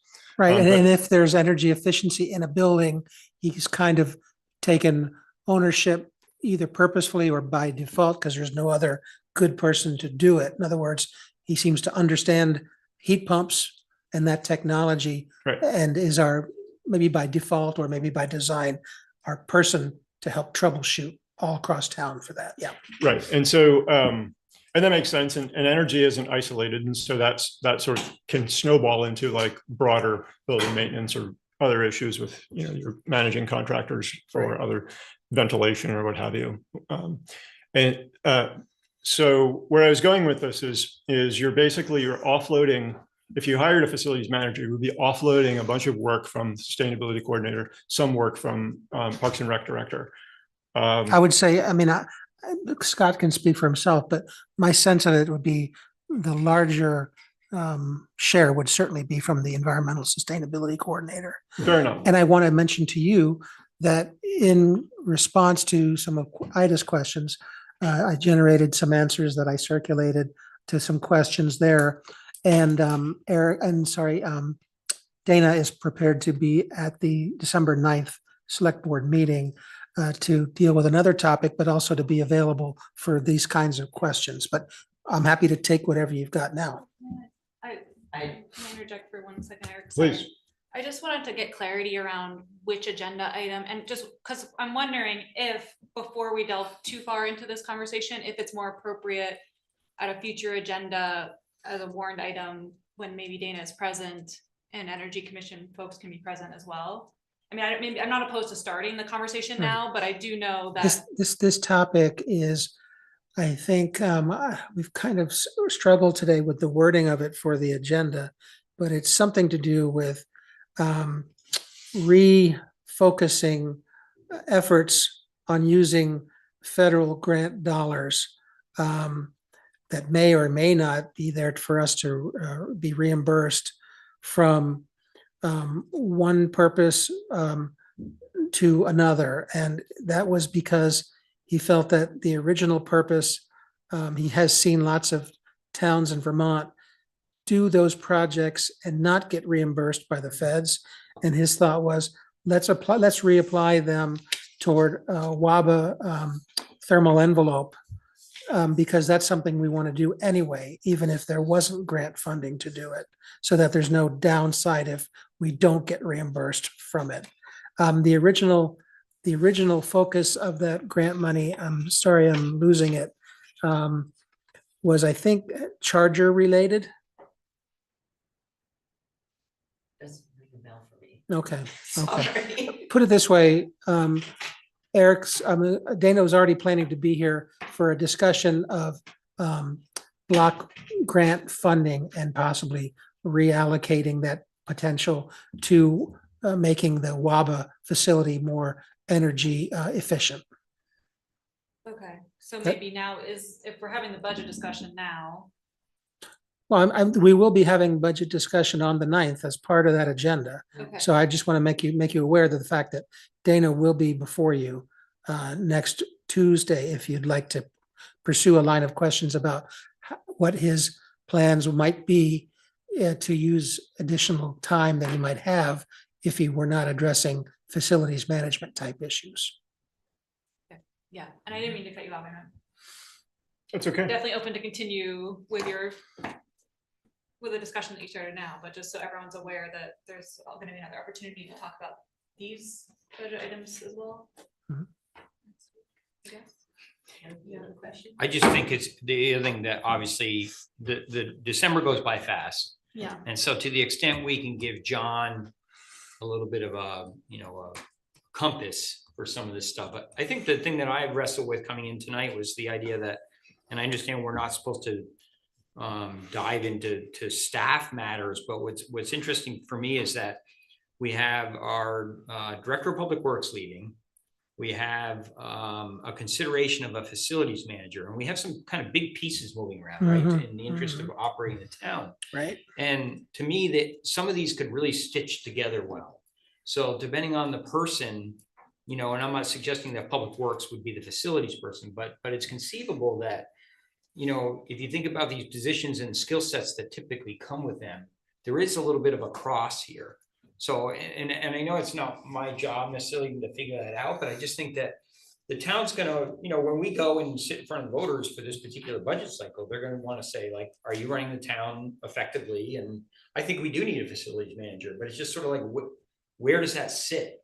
Given these other changes with our staffing and so on, it's possible that we might find some efficiency depending on who the person is, right, that comes here. It's almost like building the airplane that you're currently flying. Right.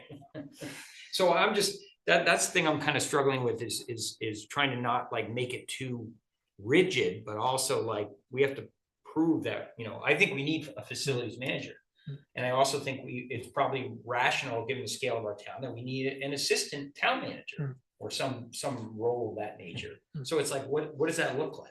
I don't know. I don't have the answer, but it's just, how do we get there kind of thing? You were asking, I'm sorry. Ashley? Eric was asking about other things that could be cut if one's wanted to be creative, right?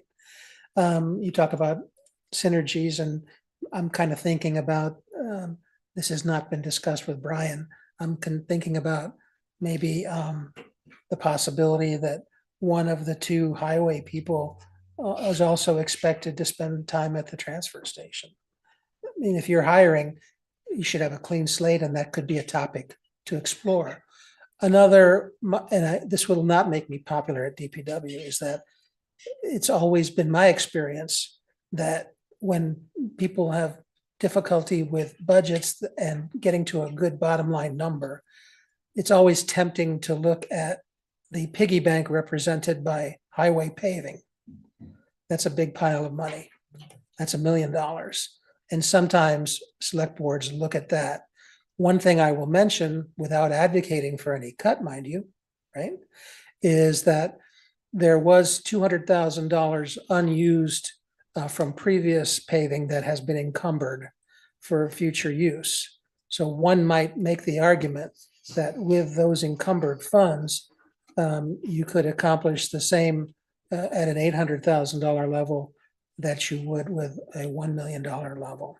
So again, I'll be hanged in effigy at DPW, so keep it to yourself. Guess your road's gonna be bumpy next year. Yeah, keep it to yourself, but sometimes that's what select boards do, and I've seen it here happen. I just, when we reflect on this, I haven't forgotten when we were talking to Brian. I don't even remember when. I don't know if it was the tour at the transfer station or something, or maybe it was me talking with him before everybody arrived, but the whole idea that it just hit me very hard. We said, you know, we do 5 miles of paved roads a year. We could do more if we had more highwaymen. So, and I'm going, you know, if you think about it, he said, so we're on a 14-year rotation. Mary, I asked him the Sophie's Choice question. I said, Brian, what would you rather have? 2 highway crew members or that equivalent in paving money? And of course, he didn't want to answer, but he said ultimately he'd prefer the personnel. Yeah. Ashley? Yeah, I have no interest in cutting anything from DPW. I'll say that just because I think that we could stretch. I think we can stretch it, and I think that it doesn't behoove us financially in the long term to do so. I think that we end up shooting our own foot when we kind of take shortcuts and cut corners, and we don't do the best possible job that we should do. And obviously they need the material and the funding to do that. So I hear what you're saying, John, and it's, yeah. I'm not advocating, I'm just identifying, I hear that you're saying, I'm identifying an option. Yes, no. But back to the facilities manager piece, I think we really need a facilities manager. I think it again speaks to, like, I'm not gonna lie, when I've done tours at different departments and when I've just, you know, being in public buildings, our staff is not educated to maintain the systems that operate, heat, cool their buildings. Right. And so I do feel like we need the position, but to Tim's point about creativity and also to looking at, like, we have this sustainability coordinator position that's currently doing some of that work, and is well positioned to do a lot of that work because we are shifting towards and already have a lot of high performance systems. So yeah, I'm also wrangling with, like, how do we make this efficient? I know that the job description for sustainability coordinator, when we hired the person we have now, did not include facilities management, and that's been dumped on them without a choice. But I do wonder if that job description needs to change, or if a different job description, like Tim is saying, maybe something within DPW or a department head position tackles that, because there are creative ways that, at least I think in the foreseeable future, for like the middle term planning, that facilities manager could really also empower the department heads to better care for and understand their facilities. Because, like, cleaning your mini split filters isn't really a big deal if you do it every 3 months because you know to do it. But when it's leaking and breaking down because it hasn't been cleaned, now it's thousands of dollars, and it is somebody with technical experience to come in and fix it. So I think there's a level of, like, just us helping, empowering staff to care for the facilities that they operate within. But there still needs to be some amount of funded of a funded position to even help encourage that and to be there for the bigger things that no staff person should be expected to deal with. So yeah, but I don't know how we can add that without taking from somewhere else or adding to something else. Back on, I'm sorry. Maybe I'll let you finish your. I was just going to say, we're still on budget cuts. I don't want it to be said that we didn't exhaust this topic. I plugged in the numbers that we just talked about. So if you take where we started with 19,783,510, subtract out the 141,976 in corrections. If you add the facilities manager, 1 HPD patrol officer, the restoration, 77,000 restoration of the HPD reserves, dispatch equipment, dispatch reserve, 2 highway operator ones, 25 grand for the material for them. I left the Sister City committee request out for now. And the deputy town manager premium out for now, and the other HPD positions. You're looking at a tax rate of 0.7339, which is 12%, 12.3% increase over last year. That's rough math, but and a million minus $1 million from the unassigned fund balance. So that's included in here as well. So even with pulling $1 million from unassigned fund balance and ignoring all the other things that shall not be named in this room, LOC, I might mention it. you may not mention it. Do you have 4 votes to tell me I can't mention it? But that's so It's these the are local option sales tax. Oh. these are sort of the initial, like, we're voting based on our values, but we're going to come back and revisit these things. But this is just to let the board know this is where we are right now. And so that's why, circling back around to look at sort of creative solutions. And on that note, I was on the facilities, the mode that I was in was facilities manager. If you hire that position, it offloads some responsibilities elsewhere. And since we have director of Parks and Rec in the room, I wanted to ask him about how that might free up staff in his department, and whether or not, for example, I know they have 1.5 FTEs for administrative capacity, whether there's a creative way of making that 1 FTE if the director is no longer sort of chasing down facilities management related problems or whatever. And I'm not saying that may be completely infeasible, but I think we need to explore some of these things. So I guess we're looking at you, Scott.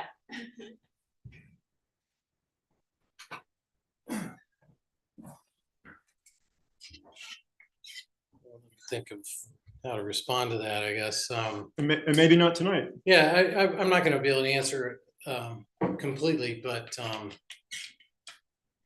I think the whole facilities manager piece is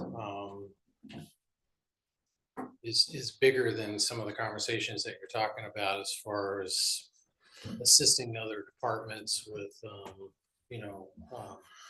oversight of their systems and how the building's maintained, reserve accounts, the proper amount of reserve account funding that should be put in place. So after a period of years, you're not asking select board members to approve various projects based on, lack of understanding of maybe how some of the systems work. So you're not coming here and seeing spikes in your budget all the time related to facility issues. I mean, look at this building. I mean, what planning was put in place to understand that the type of systems that were put in here were not the proper systems. Maybe they were okay to use at the time, but to not have secondary heat, in a building, they didn't understand, I guess, the heat pumps and the type of environment that they were in. So we got, there were 15 years, maybe, 20 years, and we haven't even got that out of them yet. So there's a lot of things I keep thinking about. How a facilities manager might assist me is limited in scope to making sure our PM contracts are, we're a part of it, maybe, right? Property maintenance. Property maintenance, facility maintenance contracts. So for like our refrigeration system, Like right? preventative maintenance. We have preventative, yeah. specialists that work for, that work on our refrigeration system. You might have remember when took a tour. That's not something that I'm gonna hire the facilities manager. I mean, maybe they've got some experience with ice rinks. You won't know. But they understand probably HVAC systems, but they also understand the type of people that work on them, right? So they might assist us in developing the RFP to make sure that when we hire somebody to work on refrigeration for the rink, they're also capable maybe of doing other systems within town, just to hopefully reduce costs overall. So we're not siloed in different types of mechanical systems throughout the town. So I see that as being a primary focus, not necessarily somebody that oversees or make sure that we're doing it the right way. I mean, we have the staff that understand the systems and we maintain them the best capable way that we can. And we know who is available to do the work on the systems to make sure that they are sustainable and they operate and function. And also possibly to assist us in helping you guys understand why we put money into reserve accounts, and why we plan 10, 15, 20, 30 years out, and understanding that just because you build something doesn't and it's new doesn't mean you don't plan for the future. So those types of things might be helpful for us. As far as me personally, I'm kind of just the go-to person here at Town Hall because my office is here. And you know a lot about buildings, don't you? And I have some insight on buildings and managing buildings, but I'm not an HVAC person, right? But I know who to call, right, when we have a problem. But if there's a window issue, if there's a bathroom issue, I mean, we dealt with proper flow in the bathrooms and recognized we needed to use single ply toilet paper versus 2-ply. I mean, so there's all kinds of things that I'm involved in. Bubbling carpets, for example, bubbling floor. Yeah. Working with the contractor there to get them to come fix the carpet, recognizing we have carpet on the 3rd floor that's available for that purpose, and just kind of the go-to for things like that. So if I was in a rec center, or if this was just my building for Parks and Rec, I'd be doing the same stuff. And even if there was a facilities manager, I would probably be overseeing some of those things anyway, and addressing them. Those smaller things are probably department level, my level responsibility. So that's what I deal with. Hope that's helpful. So, sorry, I probably rambled too much. No, thanks. I support the idea of a facilities manager, but I mean, until a job description is written up, someone's hired, are we really gonna have a sense of how they can work with other positions, what they can take? So, I mean, I feel like we're sort of just speculating at this point about what it's gonna look like, I mean, let's start with the job description. I support the idea, certainly, and if we hire someone and, we can save some money, by sort of having that synergy between that position and other ones, I think that's great, but I just, I don't see how. Right. Can really talk about that tonight. Just to finish up the thought, going once, going twice, further budget cut suggestions at this time. Of course, you can make them later in the process, but if you have them now, that'd be helpful. Well, I mean, I'll approach the topic. I think Eric mentioned it, but thinking about the proposed full-time HR position, I think there are other options to consider. One being to keep the position in its current form, a half-time HR and half-time executive assistant. we could also allocate some funds for sort of an outside evaluator to help us understand exactly what our HR needs are, to go along with that. So it's not just completely a stagnant kind of position, but I think, you know, I think I do have real concerns about coverage of only one individual in that capacity, but I don't feel like I'm an expert enough to know exactly if 2 half-times make sense for our organization, in order to increase that just coverage and options for people to, you know, refer to when they have a concern.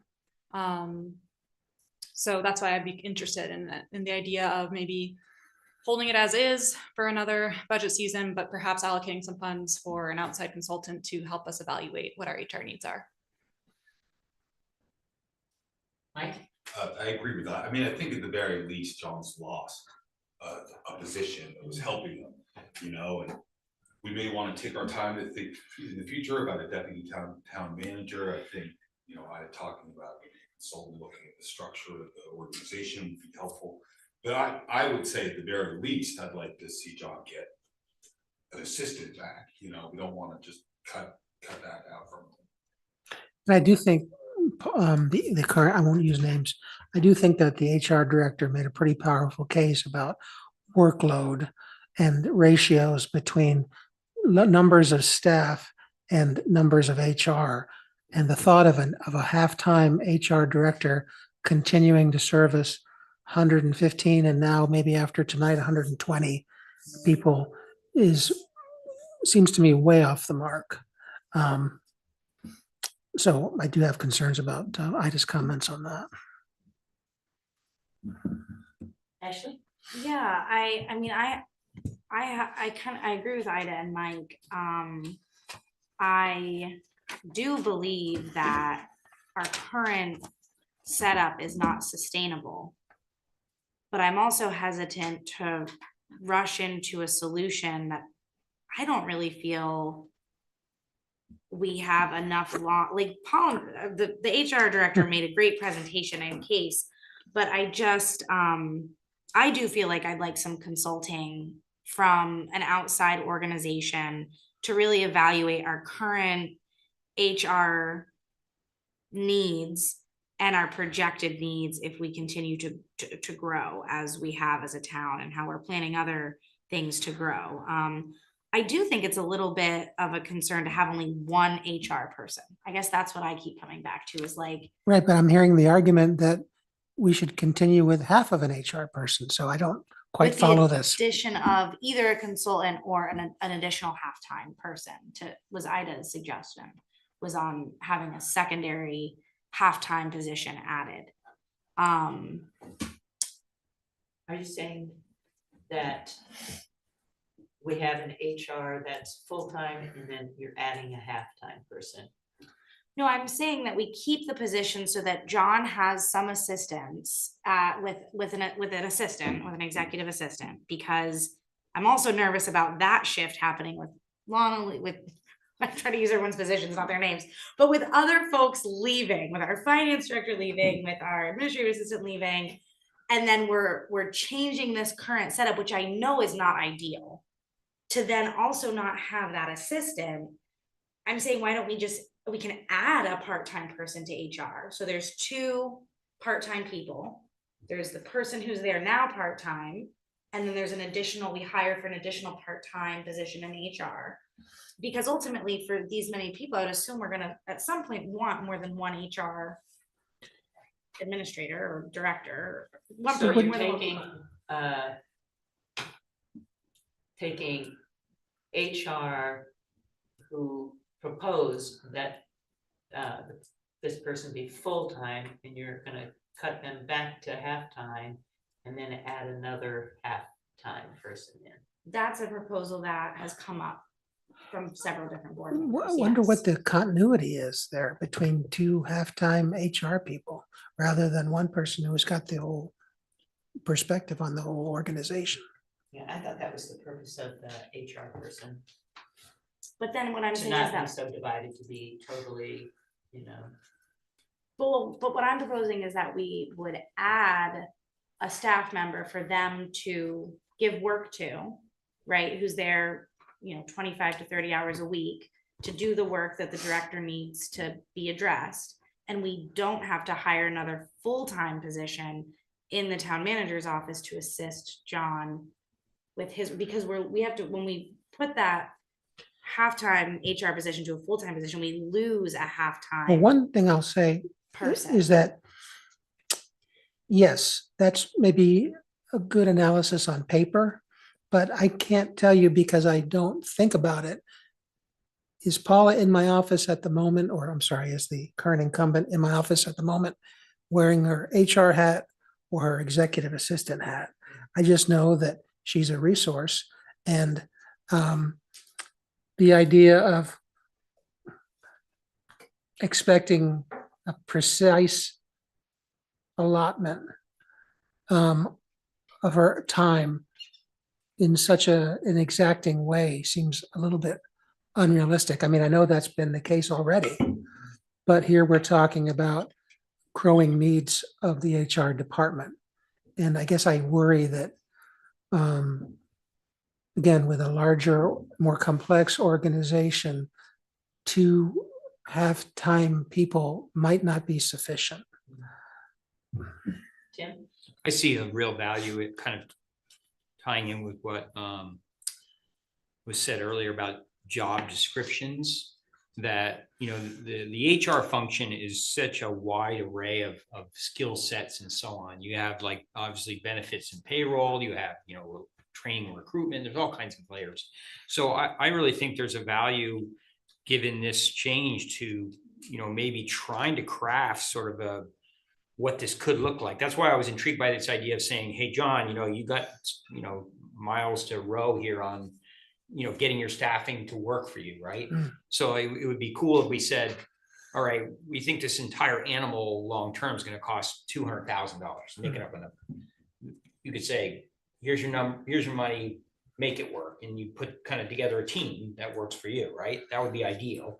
But unfortunately, I don't think we can do that. So I'm trying to come up with a way that, I agree, our town is big enough where we need 100% HR function, but I don't know what that HR function should look like. Should it predominantly focus on, benefits administration, or do we have other kind of, challenges or needs around training and recruitment or whatever that we really should be focused on? And some of that stuff can be outsourced. You can get, consultants or contractors in. For example, So I yes, they were think talking about doing so for the personnel policy, for example, a review of that.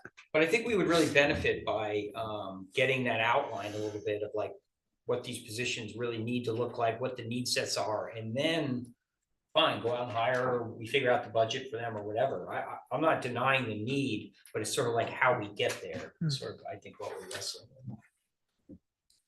Well, just to get back to our checklist of decisions that need to be made, because we sort of tabled the first one.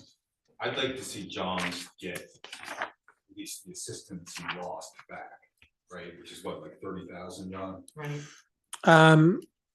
Tell me what we're talking about. I'm sorry. So Yeah. instead of just Part-time getting you a executive. part-time Yes. assistant, Yes. okay, Yeah, well, so that I That's think what was, he currently has. He currently has a part-time executive assistant. I that's do. split with the HR director. right. The 30 is if it were to The be a 30 is if you full-time. wanted to oh, right, increase right, that okay. to an assistant town manager or something. I think it's about, I think when we said, I'm sorry, I don't have the number right in front of me. But so the current budget, It's under, Yeah. it says TM executive assistant. Department head under 2027 is $73,257.60. Very good. and then for HR, And HR, there's nothing. It's the It's a 26. different line item. Now it's 123. Okay, then I have to find 3 HR. But that's again allocated. Yeah, So I'd have to figure out the I also think there's allocation. a big difference between yeah, an because it's, executive assistant and a potential assistant town manager, Mhm. right? That's a different tier. And that's what they're talking about, the $30,000 yeah, increment, the- if you the wanted to department consider that head change. For that, $56,149. Right, for HR. but for the that's general, that's then within the there's general, allocation that's within the plus- general fund. Right, Yeah. with salary and benefits and balance and enterprise funds. It'd be really cool if on the budget, on the line item in the general fund where it annotates that there are allocations, if it had the total. Yeah. That'd be so nice. Or at least the percentage. So you could do the math, yeah. Yeah. I thought we tried to do that, okay. Okay. So then I guess the question is, do we want to cut any portion of what's been added to the HR position?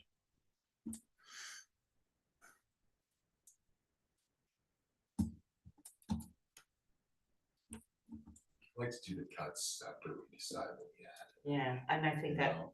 yeah, we Eric actually, was helpful if we know, like, before we do the unassigned fund or we have local option tax, bring it down. Yeah. like, What's the increase? Right. Yeah. I'd like to see that, but then we do have a goal. We want to keep it under. Right, Because right now we're like way off our goal. right. Now, do we want to have a lot discussion or do we want to not have a lot discussion? I know that I know that, yeah. there's a couple different people with different approaches on what they might want to do. At least conventionally, annually, the select board has decided what to present to the voters as recommendations on Right. how to use rooms, meals and alcohol revenue. Right. And I think generally there's been an expectation because the account is called a reserve account, capital reserve account, that they're for buying things or paying for things that are tangible and might have a longer term value. That's my So understanding. with that in mind, the one thing I was thinking would be an obvious choice would be to save the highway department $55,000 of budget and putting their snowplow, their sidewalk snowplow and attachment on lot. Seems like that seems very sensible. I find in the past with all the various lot votes that things like that, when it comes to like equipment, ambulances, police cars, like those tend to get approved. You know, I mean, most of that stuff does get approved. There are times we haven't. Yeah. I think the one time we had was Lime Park, but when it generally comes to those items, you know, those are ones that tend to get approved. And what I like to do too is like if we come back and say, hey, this has gone up 12%. What does it look like after we have this stuff? You know, what's left? What are the big ticket items that are things like that we can put forward to the voters? You know? So I do like to kind of do the lot in sort of in tandem with when we're looking at like the next Okay. set of projections. Because to the extent you can take a 12% and do some shifting to lot and get it closer to 5%, then they're both palatable, right? You got your lot. And given that you've kind of committed, at least tentatively, to adding some of the HPD and dispatch stuff, some of those items could be moved to lot, like Yeah. the cruiser contribution, Yeah. that last payment of the console, for Right. example. Right. Those are just ideas Yeah. to take the burden off of the general fund. About the logistics of the lot. Can we only propose lot items that total to the amount or less than what we have earned in lot? In other words, if we wanted to have a very big item under lot, like a Casella contract, and I don't know if you were here, Mike, when we talked about this idea, but to put it to the voters, do they want to renew the Casella contract for 3 or 5 years, depending on the numbers that we get? And then we would use that period of time to figure out what we're gonna do after that period of time for recycling the transfer station. If we had that on there, that would presumably be not even enough, you know, we don't have enough, that would be more than what lot funds we have. Could we also have other items there? And then I guess that wouldn't make sense, like. Well, could it be like a pick 3? Yeah. Or Yeah, or like just which different one's got the dollar most amounts. votes, The but then concern- if Casella got the most Rank votes, choice on lot. Oh, yeah. I like that actually. We could just, we could pick the things that we want to put in a lot that are not the recycling contract, for example, the sidewalk snowplow. And then whatever balance is left over, let's just say there's 200,000 or 220,000 we could pose to the voters. Would you be willing to, do you approve using that balance to fund the curbside recycling with this balance, with this amount to come out of the general fund, right?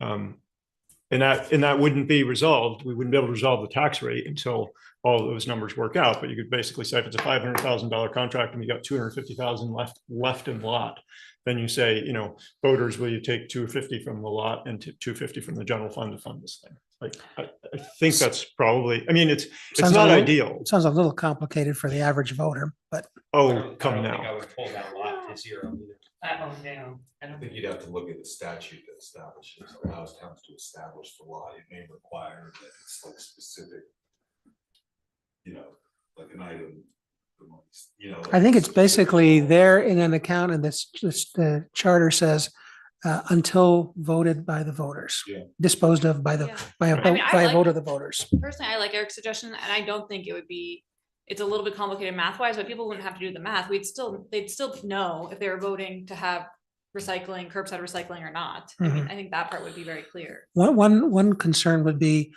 if there's not a desire to restore curbside recycling, then you've missed a whole cycle during which people's rooms, meals, and alcohol taxes are not being put to good use.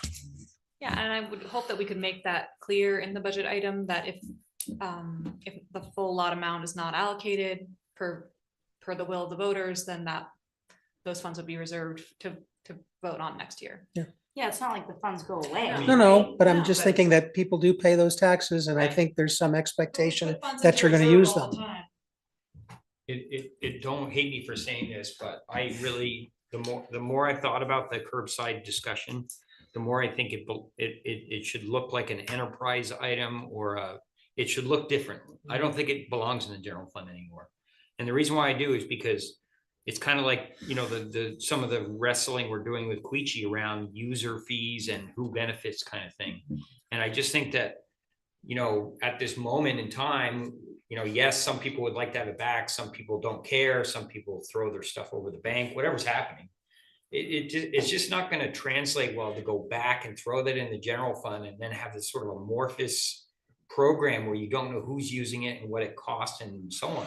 I really think it belongs in a kind of almost like what Parks and Rec does with like a camp. You want to go to camp with your kid, you write the fee, that it's covered. It just strikes me as that the people that want it and they want to use it, it is really not fair to the people that don't want to use it or choose to go to Lebanon or whatever they're doing now to then suddenly have it back in the general fund. It doesn't make sense to me. I think we should be making it a user type program. Well, but I just want to say, and then actually, I agree, because I still think there's a big issue out there that 50% of the residents pay for curbside recycling that don't use it. So if it's voted on, then they're back to paying for, and I'm just For saying. these reasons, I don't think it would pass, but I don't know. Yeah. yeah, and I think that it would pass, and I think that more than 50% of people use it. And I think that the people that don't use it still support it. I've not talked to a single resident, and I know we all have different opinions. I've not talked to a single resident that doesn't want it back. We're probably stretching ourselves a little bit beyond the parameters of our Yeah, and discussion, but well, if I could just add to that, there definitely would be a conversation about the long term. I'm not thinking of this as the long-term solution. I'm thinking of this as we have to make decisions about solid waste in our town. The transfer station, there's decisions to be made there. In the meantime, what do we want people's options to be? Do we want people to have this service while we figure out our long-term plans? Or do we want to leave it up to people to make the right choice, even if it's hard? I think that's the question is yeah, and it's a tangible service that we've offered as a town. And with a 12% budget increase, again, like how do we justify the services that we provide that people can actually touch and feel like they're getting a service out of their tax dollars? So are we not going to go to taking anything? it sounds else like out of the that? appetite is to wait on lot until we know some of the Yeah. numbers and how And, the you know, budget's I playing think out. For people who are new here, one of the things that's a little bit more difficult is that along the way, Gail was here. Yes. And she used to put the numbers in and could tell us instantly what everything was, where we stood. And we don't have that anymore. We've got And so Eric, we have to have. We can't. and do he's that. not chopped liver. No, Eric, you're the new Gail. Right. But let me emphasize, I think at this next meeting, there will be Steve Daly, Yeah. the interim finance director. He's crafted 30 budgets over the years, and he knows exactly what the board is hoping to have in terms of that kind of quick support and help. So I'll be trying to, I have already given him some background, and I'll be trying to give him the collective sense that we'd appreciate his help as we get down to crunching numbers toward the end of the process. Yeah, I didn't mean to diss you, but it's just a different dynamic. Yes. And she knew where. I was trying to channel really Gail. helped us. I was trying to channel Gail with my red pen. Good. Yeah, Well, the you did a other- good job. It's your auto pen. The other concept here for me that we used to do with the school a little bit is kind of do this calibration exercise where you say, if you're really targeting to say you picked 5%, it takes no time at all to take the current tax rate, say what's 5% greater tax rate, run it back through and say, okay, we have $18 million to spend or whatever the number is, right? Yeah. So I mean, I think sometimes when we're wrestling with 10,000 here and 5,000 there, Right. I think at the end of the day, you got to come back to saying, hey, if you're really targeting to get a 5% budget, you got 19 million to spend and that's it. Like that's just the reality. You can, and then yes, on the revenue side, you can play around with what comes out of those two other buckets. But I think that sometimes that's a nice thing to revisit, to just go back to that and say, all right, what's our capacity here? Yeah, okay, are we moving on then? We could to 3B, 3B, consider. Eric and I to have proposed an unassigned fund policy. Thank you, Madam Chair. I just want to clarify, we have not proposed a policy. Oh, I'm sorry. We have proposed a discussion of Oh. considerations. And that's important because I don't think we know the answer. We would like to we wanted to raise the topic because we think it's important for the board to think about.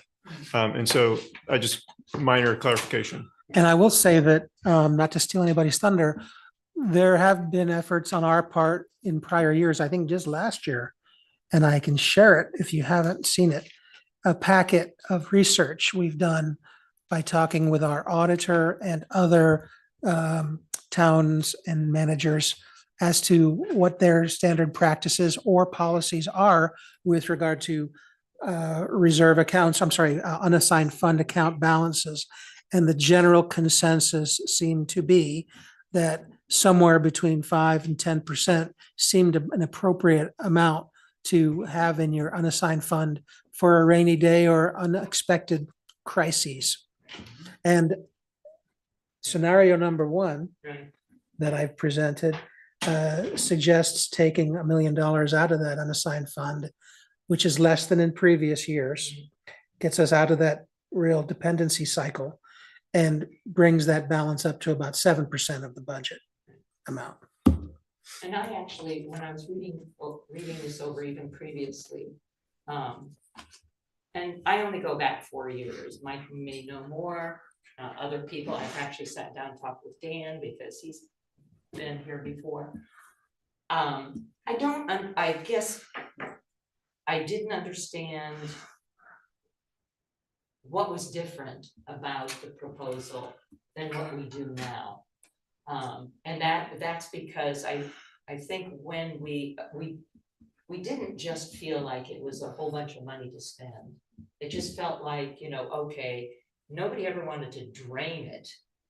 It's been very careful, and I think it's really hard to think in terms of, I mean, whether you call it an unassigned fund or whether you call it a rainy day fund, it still felt the same to me.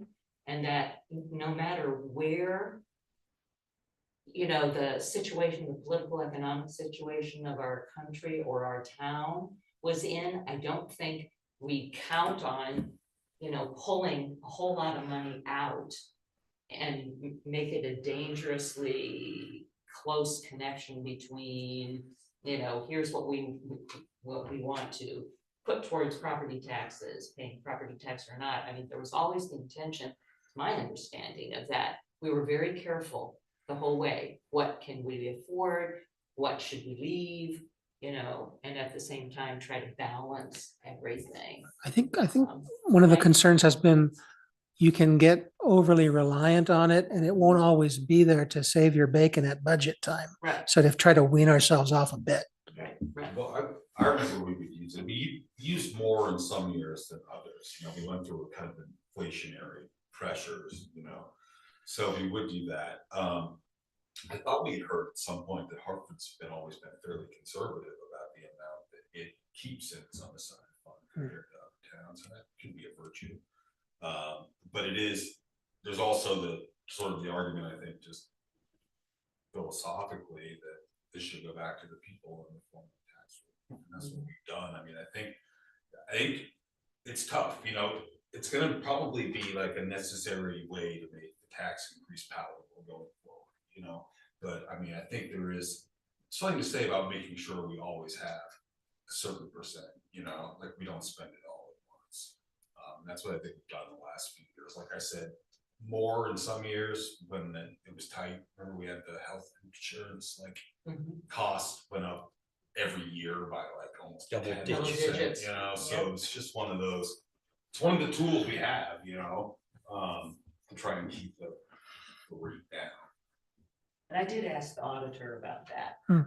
She didn't think that there was a problem with the way we were doing it, because because this was brought up in the exercise of looking at it.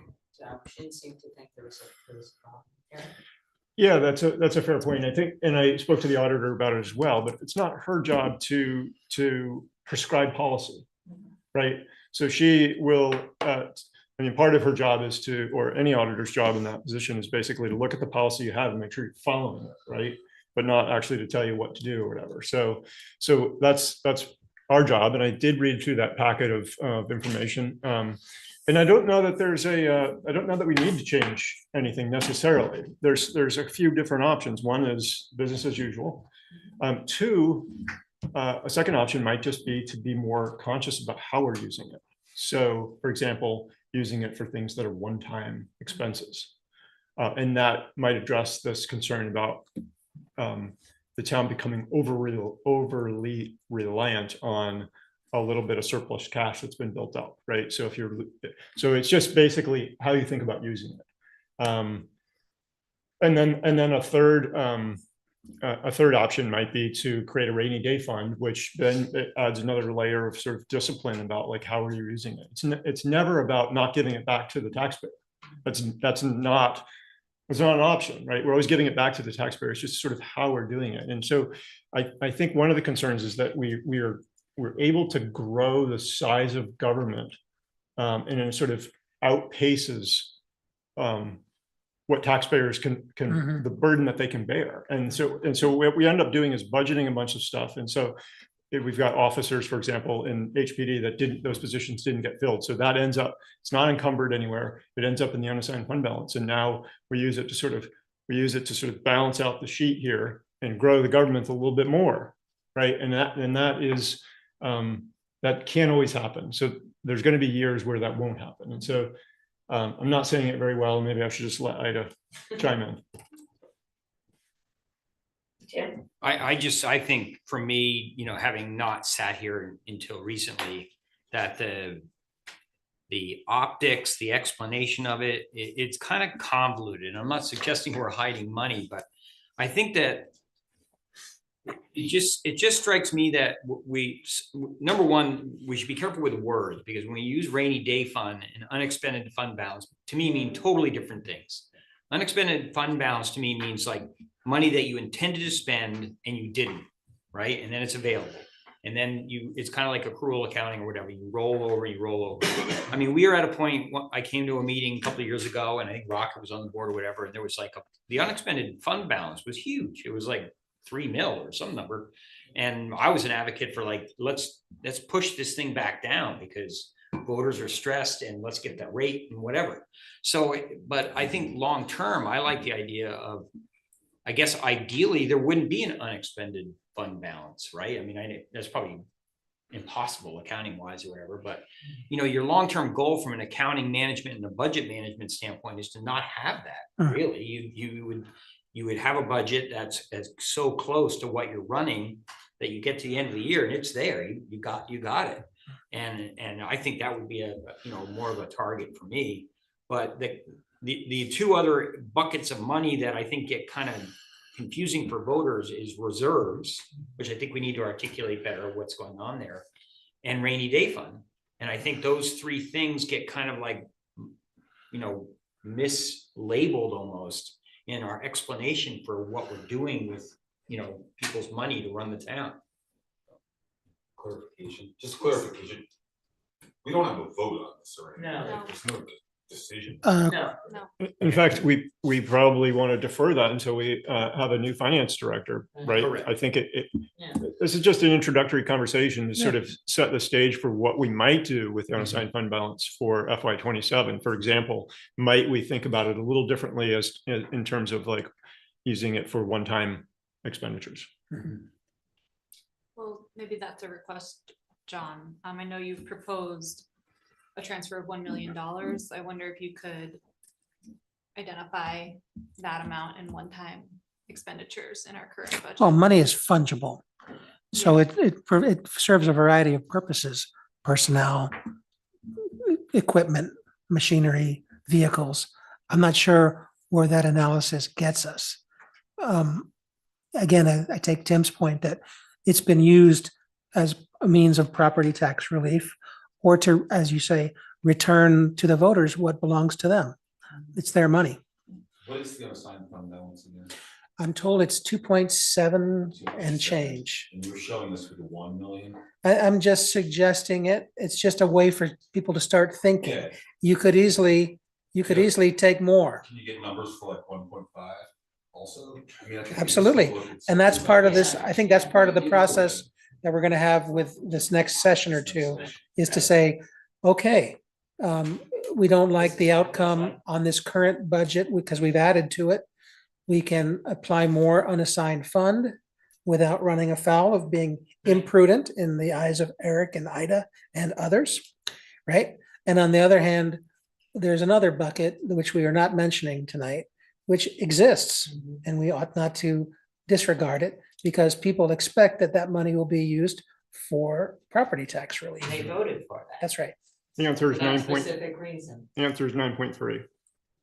You go from 12.2 to 9.3 if you bump it up to using 1.5 million from the unassigned fund balance. Yeah, can I just say to wrap this up, perhaps, I mean, I think I'm hearing that people are not super compelled by the memo, and I take that feedback, and people feel fairly comfortable with what we're currently doing. I think, I mean, this came out of an email and a conversation with Chuck Worcester, who, was on the board during the financial crisis in 2008, and just has a very different historical perspective of a scary time financially. So and he's very willing to participate in this conversation, and I think that would help illuminate the points better than myself or Eric can. And I would love to hear his thoughts and conversation with the rest of the board. So I know he's out of town, but perhaps, and this can't happen in this budget season, but maybe early in the year, we can invite Chuck and have an agenda item to continue this discussion. I'll take a motion for the executive session. Madam Chair. Yes. I move to find that premature general public knowledge will clearly place this body and or persons involved at a substantial disadvantage pursuant to 1 VSA section 313 subsection 81. I do both, yeah. I also move to discuss potential contract or personnel matters pursuant to 1 VSA section 313 subsection A3. Is there a second? Second, both of those. Okay, second from Eric. All in favor, say aye. Aye. Aye. And for the record, if anybody's of the public online, I could have said it earlier, but I should have let them know that Miranda was not here, because sometimes people come listen in, but they don't, so they don't see And you're not expecting any kind of report after your executive No. session, in No. case people are waiting for something. Okay. Okay, never mind. We're almost right on schedule. Way to go, everybody. It's the magic of the red pen. You know you're going to. Right. Where are you going? He's sneaking away. I know exactly where he's going. You're out of order. You're out of order. No.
Wait a minute, he's still not yet. Okay, do we have a motion to adjourn? No, Oh, no. what- Madam Chair, I move that we come out of executive session. Thank you. I'll second. Is there a second? Ashley. All right, all in favor, say aye. Aye, Aye. Now, is there a motion to adjourn? so moved. Second. All in favor, say aye. Aye. Aye. Aye. Okay. And then